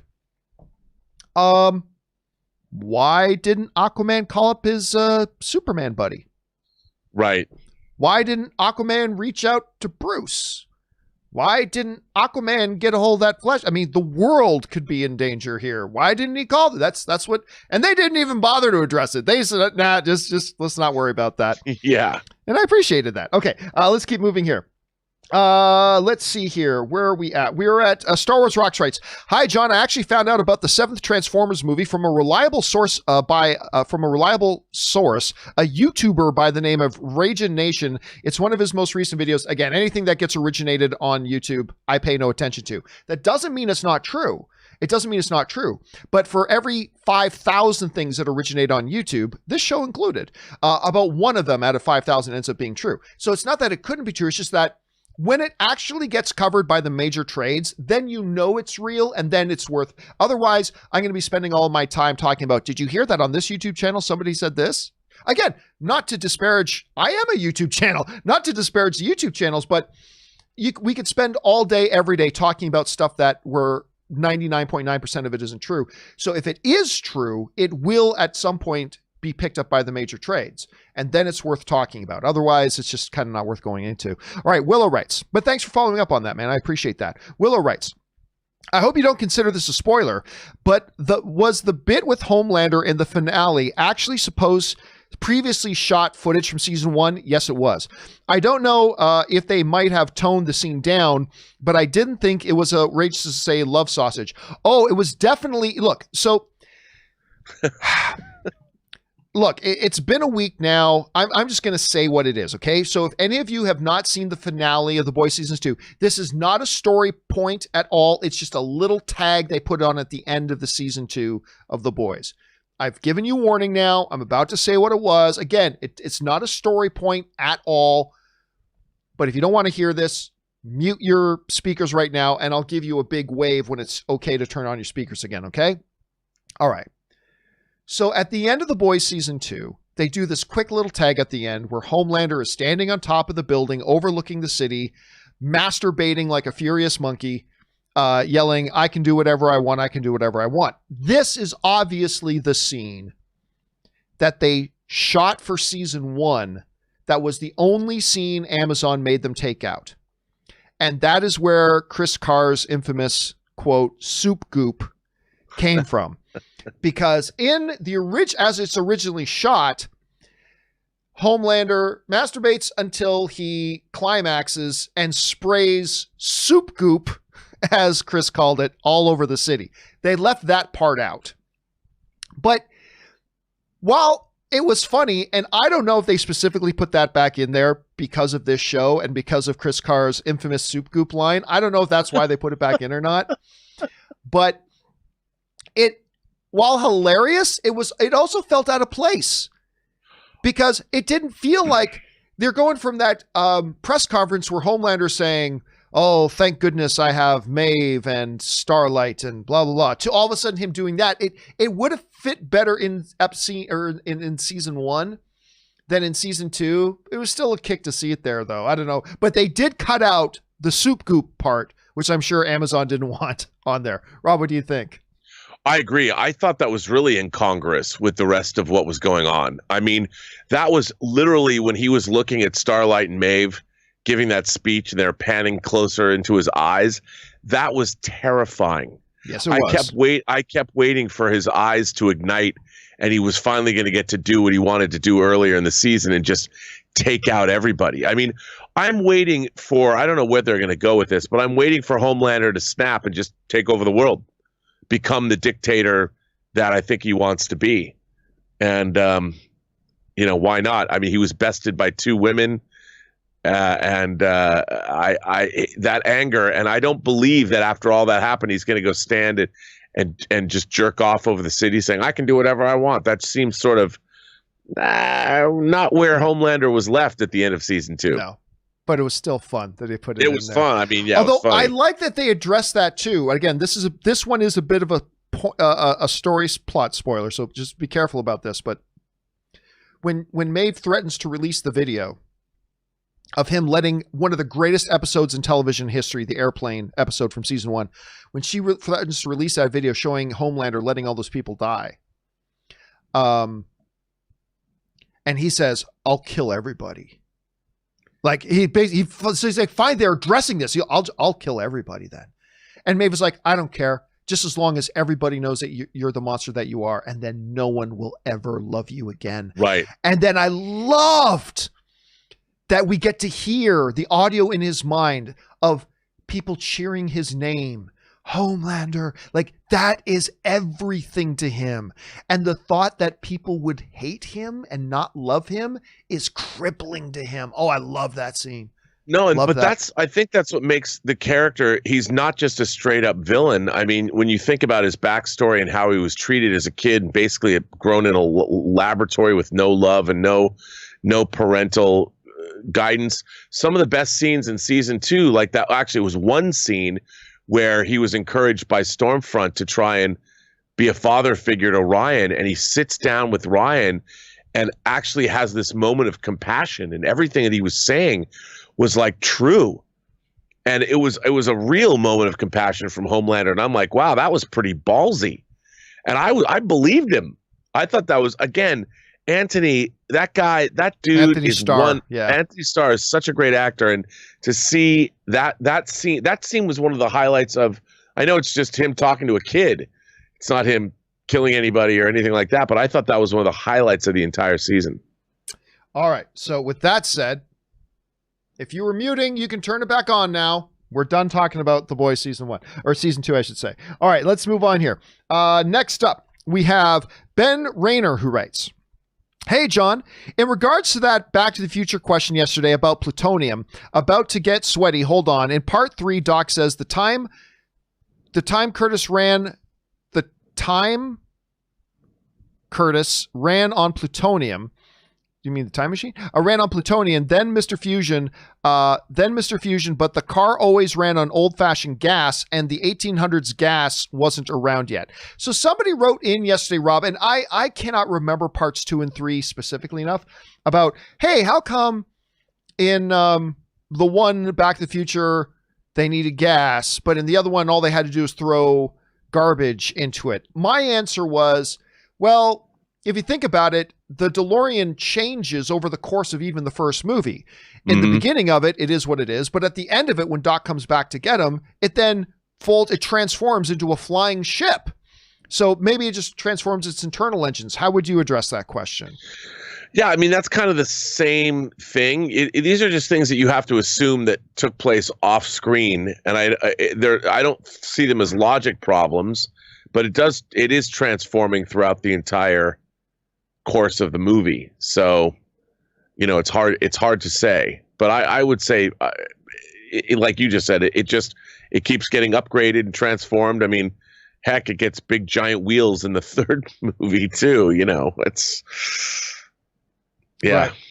All right, let's move on. Andy Hong writes, would you be open to a biopic of John McCain? He was widely respected and beloved by many sides of U.S. politics and was well known for his capacity to be respectful to those with different views and his ability to reach across the aisle, which only makes me admire him even more. When looking at the current state of U.S. politics, I would be happy with the film choosing any point of time of his life. But if I had to choose, I would be a biopic depicting his time in the U.S. Navy and in Vietnam. Yeah, I want to be careful about how I address this without it sounding political. Listen, John McCain is exactly the type of person I think they should be making biopics of. Like, for me, I'm not all that terribly interested in biopics about musicians. I've said that before, even though there are several biopics about musicians that I really love, to be honest. But a guy like him, whether you go back to his military service and his military career, this is what speaks volumes, I think, about the character of that man. And listen, John McCain had some political beliefs that I fundamentally disagreed with. But that said, he was a person who, when he died, there were people on the opposite side of the political aisle from him that came and spoke at his funeral, including the guy he ran against to be president of the United States. And I think, if you want to talk, and again, I had some fundamental differences in philosophy with John McCain, but I think that speaks volumes about a person's character, that the people who were both on your side of the aisle and people who were on the other side of the aisle, but all came to honor you and speak at your funeral. I think that speaks volumes, Rob. I really do. And when you go back, a lot of times people ask, would you be interested in the biopic about this musician? I was like, I don't even know if that musician had an interesting life. I have no idea. John McCain, a guy who served his country in the military, almost gave the ultimate sacrifice in the military, was a POW, came home, spent the rest of his life serving his country, and did so in such a way that he earned the respect of people on both sides of the aisle. Yeah. Whether or not I had some political disagreements about positions he had is irrelevant. That's an interesting life. So, yeah, I'll tell you right now, I would be totally down for a movie biopic of John McCain. I'd be totally down for that because I think it's a very interesting story to tell. And I wouldn't just keep it to his time served in the military. I would start it there and I would go through his whole life. I would go through his whole life personally. But I don't know, Rob, what do you think? Would you be up for a John McCain biopic? Yeah, I mean, think about it. That guy agreed to stay in captivity in order to make sure other people were released, and he stuck up. What makes a person decide to do that? I mean, it's incredible what he did, and I think that he did have an interesting life, and I would love to know, like, where did he begin? How did he spend his childhood? What shaped him into the man he became? Why not? Why shouldn't we have a biopic like that? I don't know if it should be theatrically released, maybe for HBO Max, but I'd watch it.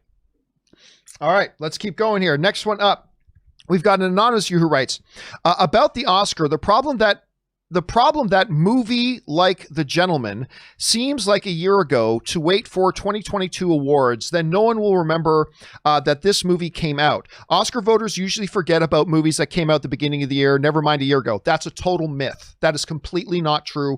I know Oscar voters. They don't forget. You don't forget what movie came out 6 months ago. Oscar voters, I know several Oscar voters, they do not forget what came out several months ago. That is a totally made up myth that just gets repeated so many times.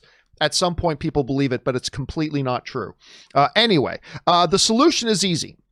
2020 movies deserve to be recognized, not to be forgotten because of COVID. So, Oscars should happen, but continue with the Academy high standards. Don't nominate 10 movies if they don't deserve it. 5 is enough. 3 actors is enough. I completely disagree. There are good arguments. Aaron raised some very, very good arguments. Rob, you missed it, but Aaron and I had a really good debate the other day about, given the state of things, should there even be an Oscars right now? And I took the position that no, they should not. It's pointless. Aaron took the position that she should, and Aaron made some really great arguments. To me, it's fundamentally this. When only 30% of the movies that would have gotten a theatrical release this year actually got a release, then it doesn't matter what semantics, how you try to pretty it up. It doesn't matter how, poetic platitudes you try to write around it. The bottom line is this. You're going to have to put an asterisk beside anything that wins an Oscar this year because it only had to face 30% of the competition that every other Academy Award winning film or every other Academy Award winning actor or every other Academy Award winning cinematographer had to face. Every other winner in every other year had to face triple the amount of competition that the winners of that year had to face. That's not balanced. That's not fair. So one movie gets to win a Best Picture, yay! But you got to put an asterisk because they every other year faced more than triple the amount of competition that film did. And all things considered, that is not an environment they should be doing an Oscars in, because I'll tell you right now, and I said this before, Rob, you take a performance like Delroy Lindo, right, in Da 5 Bloods. Delroy Lindo deserves to be nominated for an Academy Award in a year that counts. And because, again, if he gets nominated this year and wins this year, it's going to be forgotten because it's going to be an uncounted year anyway. I say take that 30% of films that got released, roll it into a following year. It creates a different problem. Yes, I'm not pretending it doesn't. It does create a separate set of problems. But I believe they're more palatable problems and in the long term, more fair, balanced problems than the problems you create by having a symbolic Oscars in 2021 that everybody will know really don't mean anything. But again, I'm saying that I want to be careful because Erin's not here to defend her position, which she did a very, very good job of. But I don't know, Rob, I'd be curious to know in the big question about, given the status of things, and it looks like we're not really getting any more of these movies, do you think there should be an Academy Awards that represent the movie year of 2020? No. I don't, because the year as far as movie going is concerned has been deeply, deeply compromised. And I think that a lot of people's work that would have been part of this year has been pushed off or hasn't been seen, or there's been too much disruption in the movie industry itself to, I think, move forward with the Oscars this year. I think it doesn't honor the amazing amount of work that it requires to make movies, the perseverance that people have to get projects made, the situations movie theaters themselves face. I think all of it, I think that to honor the struggle of the industry, I would make it a bye year, I think that's important. I know the show must go on, but I don't think that you're doing anyone. The winners of this year are going to feel that they haven't won anything. I think it's too compromised. I really do. And there's also a question of fairness because, like, the Academy has done. Hey, listen, let me give the Academy props where they deserve it. They've done a really good job of adapting to this year and saying, because they said this months ago, we're going to expand the eligibility requirements. We're going to expand, drive-ins now count, Rob. They said drives. They did a really good job responding to that.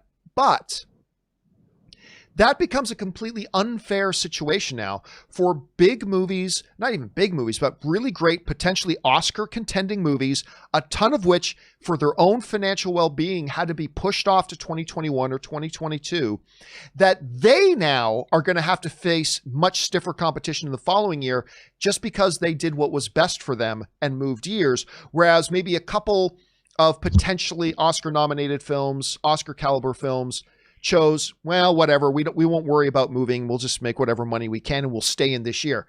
So there's a fundamental unfairness there that movies that had to make the decision for their own financial well-being to move to 2021, and now they're going to face stiffer competition in another year, whereas the movies that just chose to stay where they are, they get to benefit from that. It's just fundamentally unbalanced. It's just, and look, like I said before, there's no perfect answer here. I'm not going to pretend that moving and shifting the Oscars off a year doesn't create a new set of problems. It absolutely does. I'm not pretending it doesn't. It's just that it is much more navigatable and much more palatable problems than I think the ones you do if you just create a symbolic, ceremonial Oscars of 2021 that everybody will know don't really count. So, hey, there's some really interesting news that also just dropped. Today's the day of breaking news. What is it? Eddie Murphy's Coming to America 2 moves from Paramount to Amazon Studios. That is not surprising. This is in Variety. Yeah, that's not surprising. I've got it open right now in they sold it to Amazon for $125 million. And the streaming premiere date is December 18th. Yep. Do you remember you and I discussed this a little bit because it was we've heard nothing about marketing for this film. No marketing for this film at all. It was still supposed to come out, and we were like, no, this one's going to get moved. They're going to move this thing. Yeah, it says the sale is to be a priority for Amazon Studios chief Jennifer Salke, who has been on the hunt for more commercial fare with the recent acquisition of the sequel to Borat and another Paramount acquisition in the Tom Clancy adaptation Without Remorse. And then Regina King's One Night in Miami, her directorial debut. That's crazy, though. You'd think that, I mean, Netflix, wasn't that going to go to Netflix? I mean, they have the deal for Beverly Hills Cop. I mean, Paramount selling it off to Amazon. Paramount sold that's a franchise movie that they sold to a rival studio. They've done it several times, though, right? Paramount has done this several times. Paramount did it with, they did it obviously with the Jack Ryan series too was Paramount, and they sold the TV series to Amazon or whatever. But even with theatrical films, they were that Cloverfield movie was supposed to go theaters. Last second, they pulled the trigger on that. The Kumail Nanjiani comedy that was supposed to go theaters. Last second, they sold it to Amazon. So this is not unusual for Paramount to do this, right? After Dolomite Is My Name, you'd think that Netflix would want to be in that Eddie Murphy business. Yeah, well, maybe they bid on it. Listen, Amazon didn't pay $125 million when there were no other bidders. Right. So clearly they had to outbid. Yeah, that's not a bad chunk of change, Not a bad chunk of change. Anyway, Rob, listen, we've kept you over time. Thank you again for being here, my friend. In the meantime, where can people find you and all your online goodness? You can find me on Twitter at BurnettRM, find me on Instagram at Robert Meyer Burnett, or find me on my own YouTube channel is The Burnett Work, where the ongoing Intergalactic Imagination Connoisseurs Film Festival is accepting entries until December 1st, and we have 3 world premieres this week, today, tomorrow, and Thursday at noon on the channel. So check it out. All right, dude. Thanks a lot for being here, and I will talk to you again soon, my friend. Take care. All right. All right, that was, of course, the great Mr. Robert Meyer Burnett. But for now, we still got about 20 minutes. Let's keep on going through your questions. Next one comes to us from Israel King, who writes, "Hey, John. My family has been using the Sling TV app. I used to use Sling TV app. I like them a lot. They're fairly economical too. Like at the 30 or 40 bucks. I like the Sling TV app. Anyway, my family's been using the Sling TV app for a year now, but we've become unhappy with it. What TV service do you recommend we switch to? Hopefully something that will allow us to pause and play without jumping back to the live broadcast. I have been very, very happy with YouTube TV. Now, YouTube TV is more expensive, but it's rock solid. It's got every network I can imagine that I would want on there. It's got unlimited DVR, so you can record all the shows and go back and watch them wherever you hand. They have built-in VOD, so you can go back and watch. Oh, yeah, I didn't even record it, but I missed last week's episode of, I don't know, Black Lightning. I'll just go into YouTube TV, search Black Lightning, it'll show you the previous episode. I mean, it's really great. You pay for the service. It is more expensive than something like a Sling TV. But I've got to tell you, I'm somebody who used the DirecTV streaming app. I used the Hulu Live TV streaming app. I used Sling TV for quite a while, and I like Sling TV. But I ended up on YouTube TV, and I got to tell you, I'm very satisfied with it. Even though it costs a little bit more, I've been very, very happy with it. That's just my thing. All right, next up, Ryan Lohner writes, 1 of 2. I just finished season 1 of Sons of Anarchy. For the first few episodes, I really wasn't feeling it, but then suddenly everything clicked and I ate up the rest like potato chips. It helped that I finally figured out that there was no person named Sam Crow. Me too. I was like, the first few times I would hear them say Sam Crow, I'm like, who's Sam Crow? Oh, Sons of Anarchy Motorcycle Club, Sons of Anarchy, it's SAMCRO, Motorcycle Club, Redwood, something. I can't remember what the O was for. But anyway, yeah, Sam Crow is just the way of saying the Sons of Anarchy is what they are. I know that confused me a lot too. I also love how you can pinpoint the exact moment Kurt Sutter realized maybe it wasn't a good idea for almost every single character to constantly be dropping racial slurs in a pitiful attempt to be edgy. Listen, I'll tell you right now, it wasn't a pitiful attempt to be edgy. Kurt Sutter comes from that background. He knows how they talked. Like in real life, that's how they talked. And Kurt Sutter said, like, one of the things is like in simple things like dialogue, I want it to be representative. If you dropped in on a conversation that was going on in that environment, that's what you would have heard. It wasn't, if you look at Chris or Kurt Sutter at all, nothing about Kurt Sutter is just a fake attempt to be edgy. It doesn't mean he was always wise. It doesn't mean he was always wise. But one of the things that certainly never was a fake attempt just to appear edgy. That was never what Kurt Sutter was about. Again, he didn't always exhibit the best wisdom, but that wasn't one of the problems there. I'm glad you got on it. It is in my Sons of Anarchy is my top 3 all-time favorite television shows. My number 1 is Battlestar Galactica, and then in no particular order, the next 2 are Spartacus and Sons of Anarchy. It's just, I think, one of the greatest TV shows ever made. All right. Preston the Kryptonian writes, hey, John, after Orange Hand's question about George Lucas being surrounded by yes men, that made me think, did JJ in his situation with the sequels, do you think that was the case with JJ for Force Awakens and Rise of Skywalker? Thanks. No, that wasn't the case with JJ. There was a different set of problems. For example, like The Force Awakens is a fantastic movie. I don't care what anybody else says. And it's actually, most critics and most audiences agree when you go up and look at the review. The Force Awakens is fantastic. The problem that then began to emerge was it was a systemic institutional problem as opposed to the problem of just one person having all the power and being the main creative voice and being the director and being the financial guy and being the studio head all in the same person. So it's just all that and nobody there to be a check and a balance. With JJ, there was definitely checks and balances. The problem was, institutionally, they took an approach of not having a plan. And I've gone over this a million times. It was not having a plan. And so all along the way, they were just making it up as they went. And that became really evident when you got into The Rise of Skywalker. There was no plan.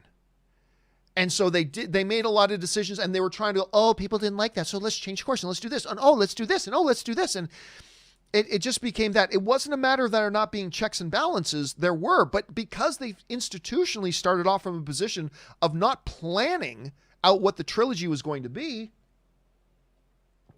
they found themselves chasing their own tail. And it was fine for The Last Jedi. I still think The Last Jedi is a decent movie. There are things I love about it. There are things that didn't work for me. But you could start to see the cracks in the armor there. And then by the time you got to The Rise of Skywalker, it's just, okay, now it's just gone. Because they didn't have a plan. So no, a very, very different set of problems, I think, Preston, when you look at those two situations. All right, Timbula the Spider Monkey writes, for the person who brought up the DeLorean needing plutonium, another person wants to bring that up, needing plutonium Back to the Future, Doc says the internal combustion engine is the same as any car and runs on gasoline, but the flux capacitor needs fusion reaction to power the time circles, which is exactly what somebody else brought up. So thank you guys for wanting to jump in there and address other people's questions. That's very good of you. Thanks for putting that in there, Timbula. All right, Preston the Kryptonian writes, John, I tried the cherry cola flavor of Zevia. And of course, Zevia Cola. Sponsor me, you sons of bitches. Look at all these people trying Zevia Cola because of me. Nobody else on this planet promotes your damn soda more than I do. Sponsor me, you sons of bitches. Anyway, I tried the cherry cola flavor of Zevia. I think it's a little better than the cream soda. I want to try all the flavors before making a judgment on the beverage altogether. I forgot what flavor is your favorite. Sponsor John, you sons of bitches. Honestly, I tried just about all of them. I quite like their root beer one too. But I just keep coming back. Their just straight up cola one is one that I've really developed a taste for it. And so I find myself 9 times out of 10, I go right for their straight up cola one. So that's my favorite. But maybe I should stop talking about Zevia until they start sponsoring this show, because I give them an awful lot of free advertising. Anyway, sons of bitches. All right, next up, Steve Alexander writes, "Hey, John, by the time you read this, it will be October 13th. It is officially my 31st birthday. Happy birthday to you, Steve. I'm writing this message to you because I'm very thankful for you. Your videos helped me a lot when I was homeless a few years ago. Can't wait to buy your movie." Oh, dude, thank you so much. And happy birthday to you. And congrats on, listen, to me, it is always inspiring to hear about people who were in a bad place, whether it's emotionally, whether it's practically or physically, whatever, who are in a bad place and got themselves out of that bad place. That to me is incredibly inspiring. So thank you for sharing that. Happy birthday to you, man. May you have a great birthday ahead of yourself and a great year ahead of yourself as well. And thank you so much for sharing that story. I really appreciate it, man. All right, next up. Yumi writes, "Hey, John and Rob, with the pandemic persisting and a second wave here in Switzerland, I found myself craving some laughs. I turned to my favorite comedy series that never disappoints, Brooklyn Nine-Nine. Have you or Rob seen it? What are your thoughts?" I'm not a fan. Now, granted, I only tried maybe grand total 4 or 5 episodes, maybe even like 3 or 4. Didn't click with me. I didn't hate it. Don't get me wrong. I did not hate it. It just didn't really click for me, not interested. Oddly enough, my wife, about a few months ago, she started watching it. Because as she's working, she likes to have Netflix on or something on as she's working, right? And she discovered Brooklyn Nine-Nine. And she really likes it. Like my wife, it's much like Cobra Kai. I don't like Cobra Kai, but my wife loves it. Just Brooklyn Nine-Nine wasn't for me, but it really clicks with my wife, Ann. So my wife is really, really liking that show. And it's got a lot of fans. Tristan Thorpe writes, 2 months ago, I went to hang out with a friend who was going through a tough time in these quarantine days, and we decided to watch movies. We started the Pirates movies, like you, the first one is the best. Then I showed her John Wick for the first time. Nice. And at what one point she asked if this was the movie where the dog dies. I said no. Her reaction to that moment was what I was expecting. And oh man, going forward, her reactions were even better afterwards. She showed me Titanic for the first time. I can't tell you how speechless I was after Titanic. Just the balance of it was amazing. Like from the romance to what Rose was going through to finally when it all goes to hell. Like there are some horrifying moments. Man, also that score is perfect. I will tell you what, Tristan. First of all, I got to say, one of my favorite things, you've heard me say this before, one of my favorite things in the world to do is showing a movie I love to somebody who's never seen it before. It's like one of the best things ever. It's one of the best things in life. Titanic gets a bad rap. Titanic is a masterfully done movie. It is a masterfully done movie, but it's become the cool thing. It's the cool thing to trash on Titanic. It's brilliant. And you're right. It is fantastic storytelling, structured nearly perfectly. And it makes you feel it, especially watching it in theaters. You feel the horror of it, the tragedy of it. Dude, there's a scene in that movie that haunts me forever. Like it's near the end when the boat is starting, during the third act, when the boat is starting to sink and everything. And you get that older couple laying in the bed together. They know they're doomed. And all they do is they stay in their bed and they just hold each other as the water rises in their room and starts to come over the edge of the bed, and they just hold each other. That is a moment in film. No one ever talks about that scene. No one ever talks about that shot. But I'll tell you what, that is a moment in film that will always be with me. That emotionally punched me in the face. You know, it was, and there's a lot of horrifying moments. Like, you felt the horror in that as that ship was going down. There's a lot of horrifying imagery and all that kind of stuff. But there's something about that shot, something about that scene that was brilliant. It's a great movie, and a lot of people today forget that. And I'm glad you had a chance to go back and watch it again, or watch it for the first time, and I'm glad you were able to enjoy it the way. It's not a perfect film by any stretch, but it's a great movie. Thanks for sharing that, man. All right. Tristan Thorpe writes, I love that we're getting a Green Lantern show, finally, even if Hal Jordan and Jon Stewart aren't in it, because to me, lately, Jessica Cruz is my Green Lantern. I feel you can do a lot with a Green Lantern who suffers from anxiety due to the trauma she faced in her origin. Well, you know, listen, a lot of the best superhero characters are ones that have, I mean, almost all of them do. A lot of the great ones do. Look at Batman, for example. The entire persona of Batman is based on trauma. Right? The trauma of that night in the alley when Bruce Wayne died and the Batman was born. I mean, really. A lot of the great superhero characters have that. I, again, don't think it's a matter of them really wanting to focus on Kilowog or wanting to focus on Guy Gardner or wanting to focus. I don't think that's the driving, or Jessica. I don't think that's the driving purpose here. The driving purpose, I think, is clearly that they have other plans for Jon Stewart and Hal Jordan, maybe even Kyle Rayner. And we'll see how that goes. But it does open an opportunity for them to explore some of these characters that maybe they never would have touched. So it's going to be interesting to see how that goes, Tristan. One last thing, Tristan writes, I binged Breaking Bad for the first time, and oh my God, just the progression of the characters and having that story always going forward with no filler. And like you, The Fly is my favorite episode. It's certainly a show that is a masterpiece. The Fly is a very controversial episode of Breaking Bad. I unapologetically think it's the most brilliant episode of the show. I think there's so much stuff going on there, character-wise, symbolism-wise, deeply layered. I just think that is like one of the best, maybe a top 10 best episodes of television of all time. I just love that episode. I'm glad you had a chance to check that out, Tristan. Now you see what all the hype was about. All right, 50 Shades of Geek writes, I have a theory. The Green Lantern show doesn't have Hal and John because DC wants to focus on some of the lesser-known Lantern characters. And maybe Hal and John are core veterans on faraway missions that'll make guest appearances throughout the season. I disagree. I can see where you're going with that, but I honestly think, I don't think there's any way that if DC didn't have other plans for Hal and John, that there's any way they wouldn't put them in a Green Lantern Corps movie. There's no way. Because you can have Hal and John there and focus on other characters if you want. If you want to, you could do that.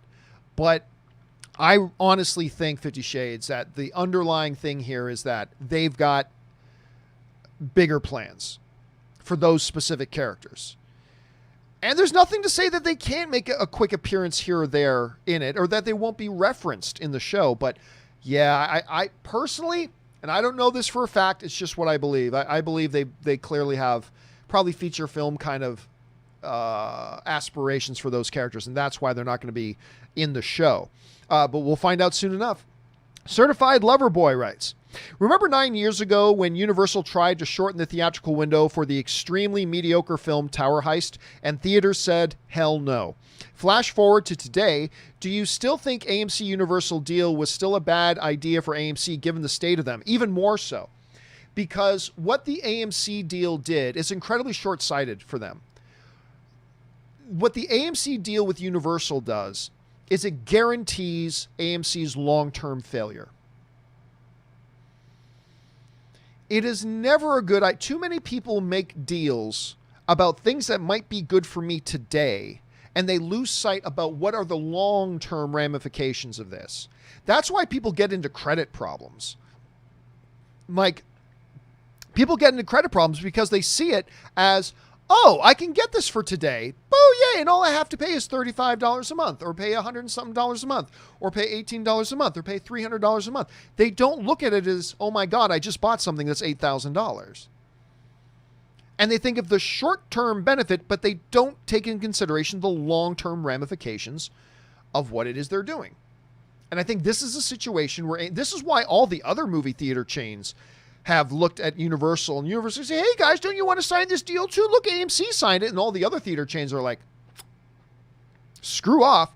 That deal will guarantee our industry has no future. They may not have a future anyway. Yeah, as we talked about a little bit earlier. But no, it's still a bad deal that AMC signed. It's a sign of desperation. AMC is a company right now, and you guys know, long term, I hate a segment of AMC, some of the most incompetent morons in the history of morons over at AMC. But overall, you know, I have a love for the company. I do, but they are a company that is a model of desperation right now. And when you are desperate, you make bad decisions. That's just true in life. When you're desperate, that's not the time to make important decisions. And they are making the decisions of a desperate company. You know what they say, right? Don't go to the grocery store when you're hungry, because you'll make bad decisions at the grocery store. I do it all the time. Try to eat before you go to the grocery store, because if you're at the grocery store and you're hungry, you will make bad decisions. AMC is a company that reeks of desperation right now, understandably so. And in their desperation, they are making bad decisions.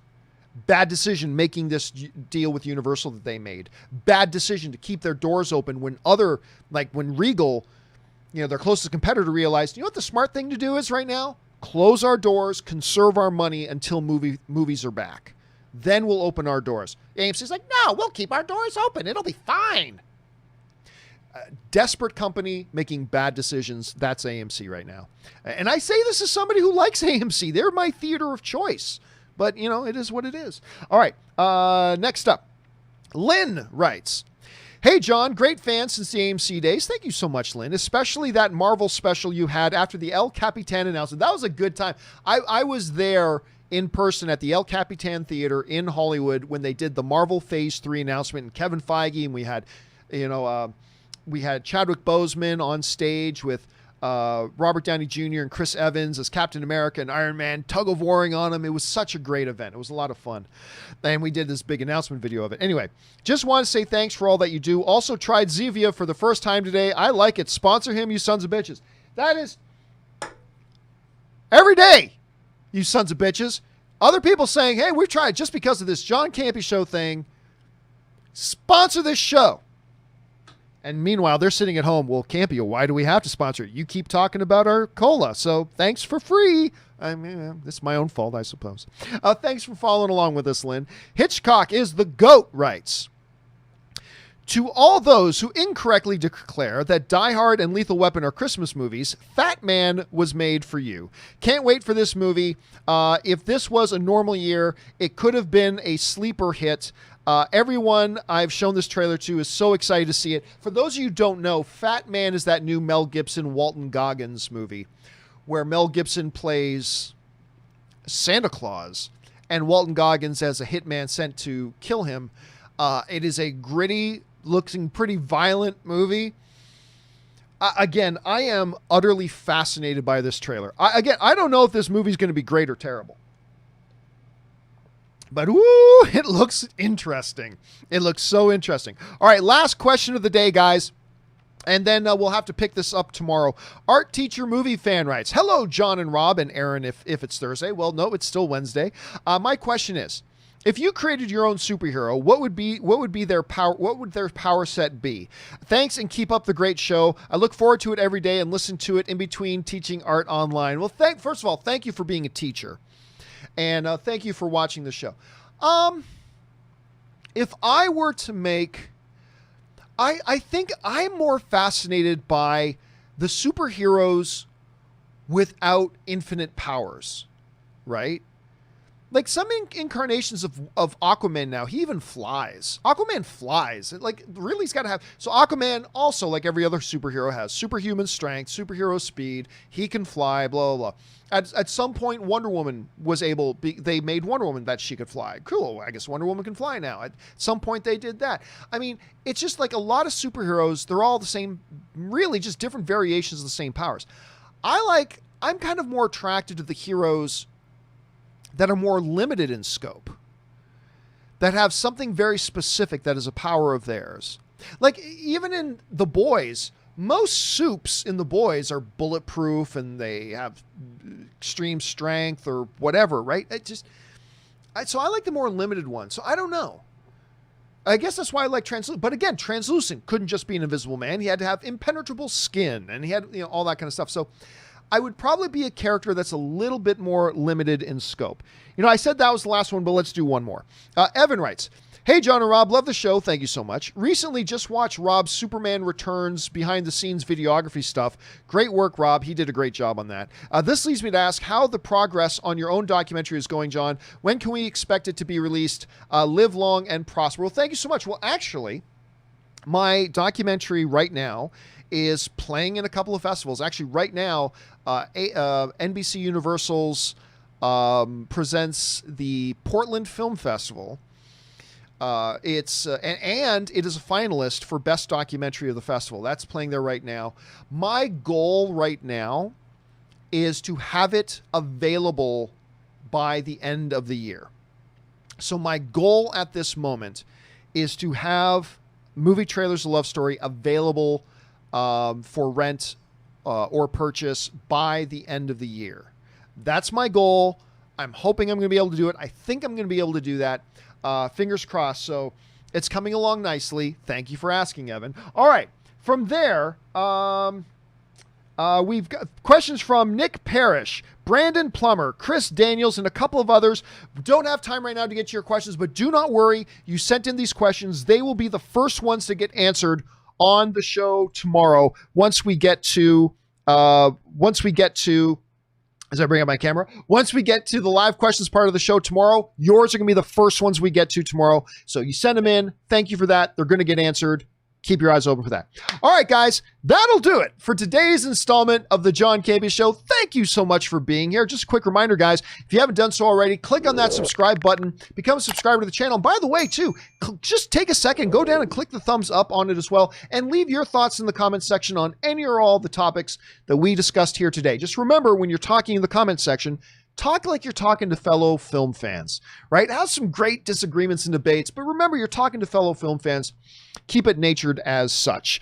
Thanks to all of you guys for making this show a part of your day. A special thanks to all of you who sent in the live questions, because number one, you gave us great fun things to talk about, but number two, you supported this channel as you did it. And all of us here, thank you very, very much for that. That will do it for me for now, guys. Thanks so much for being here. My name is John Campea, and until next time, my friends, bye-bye.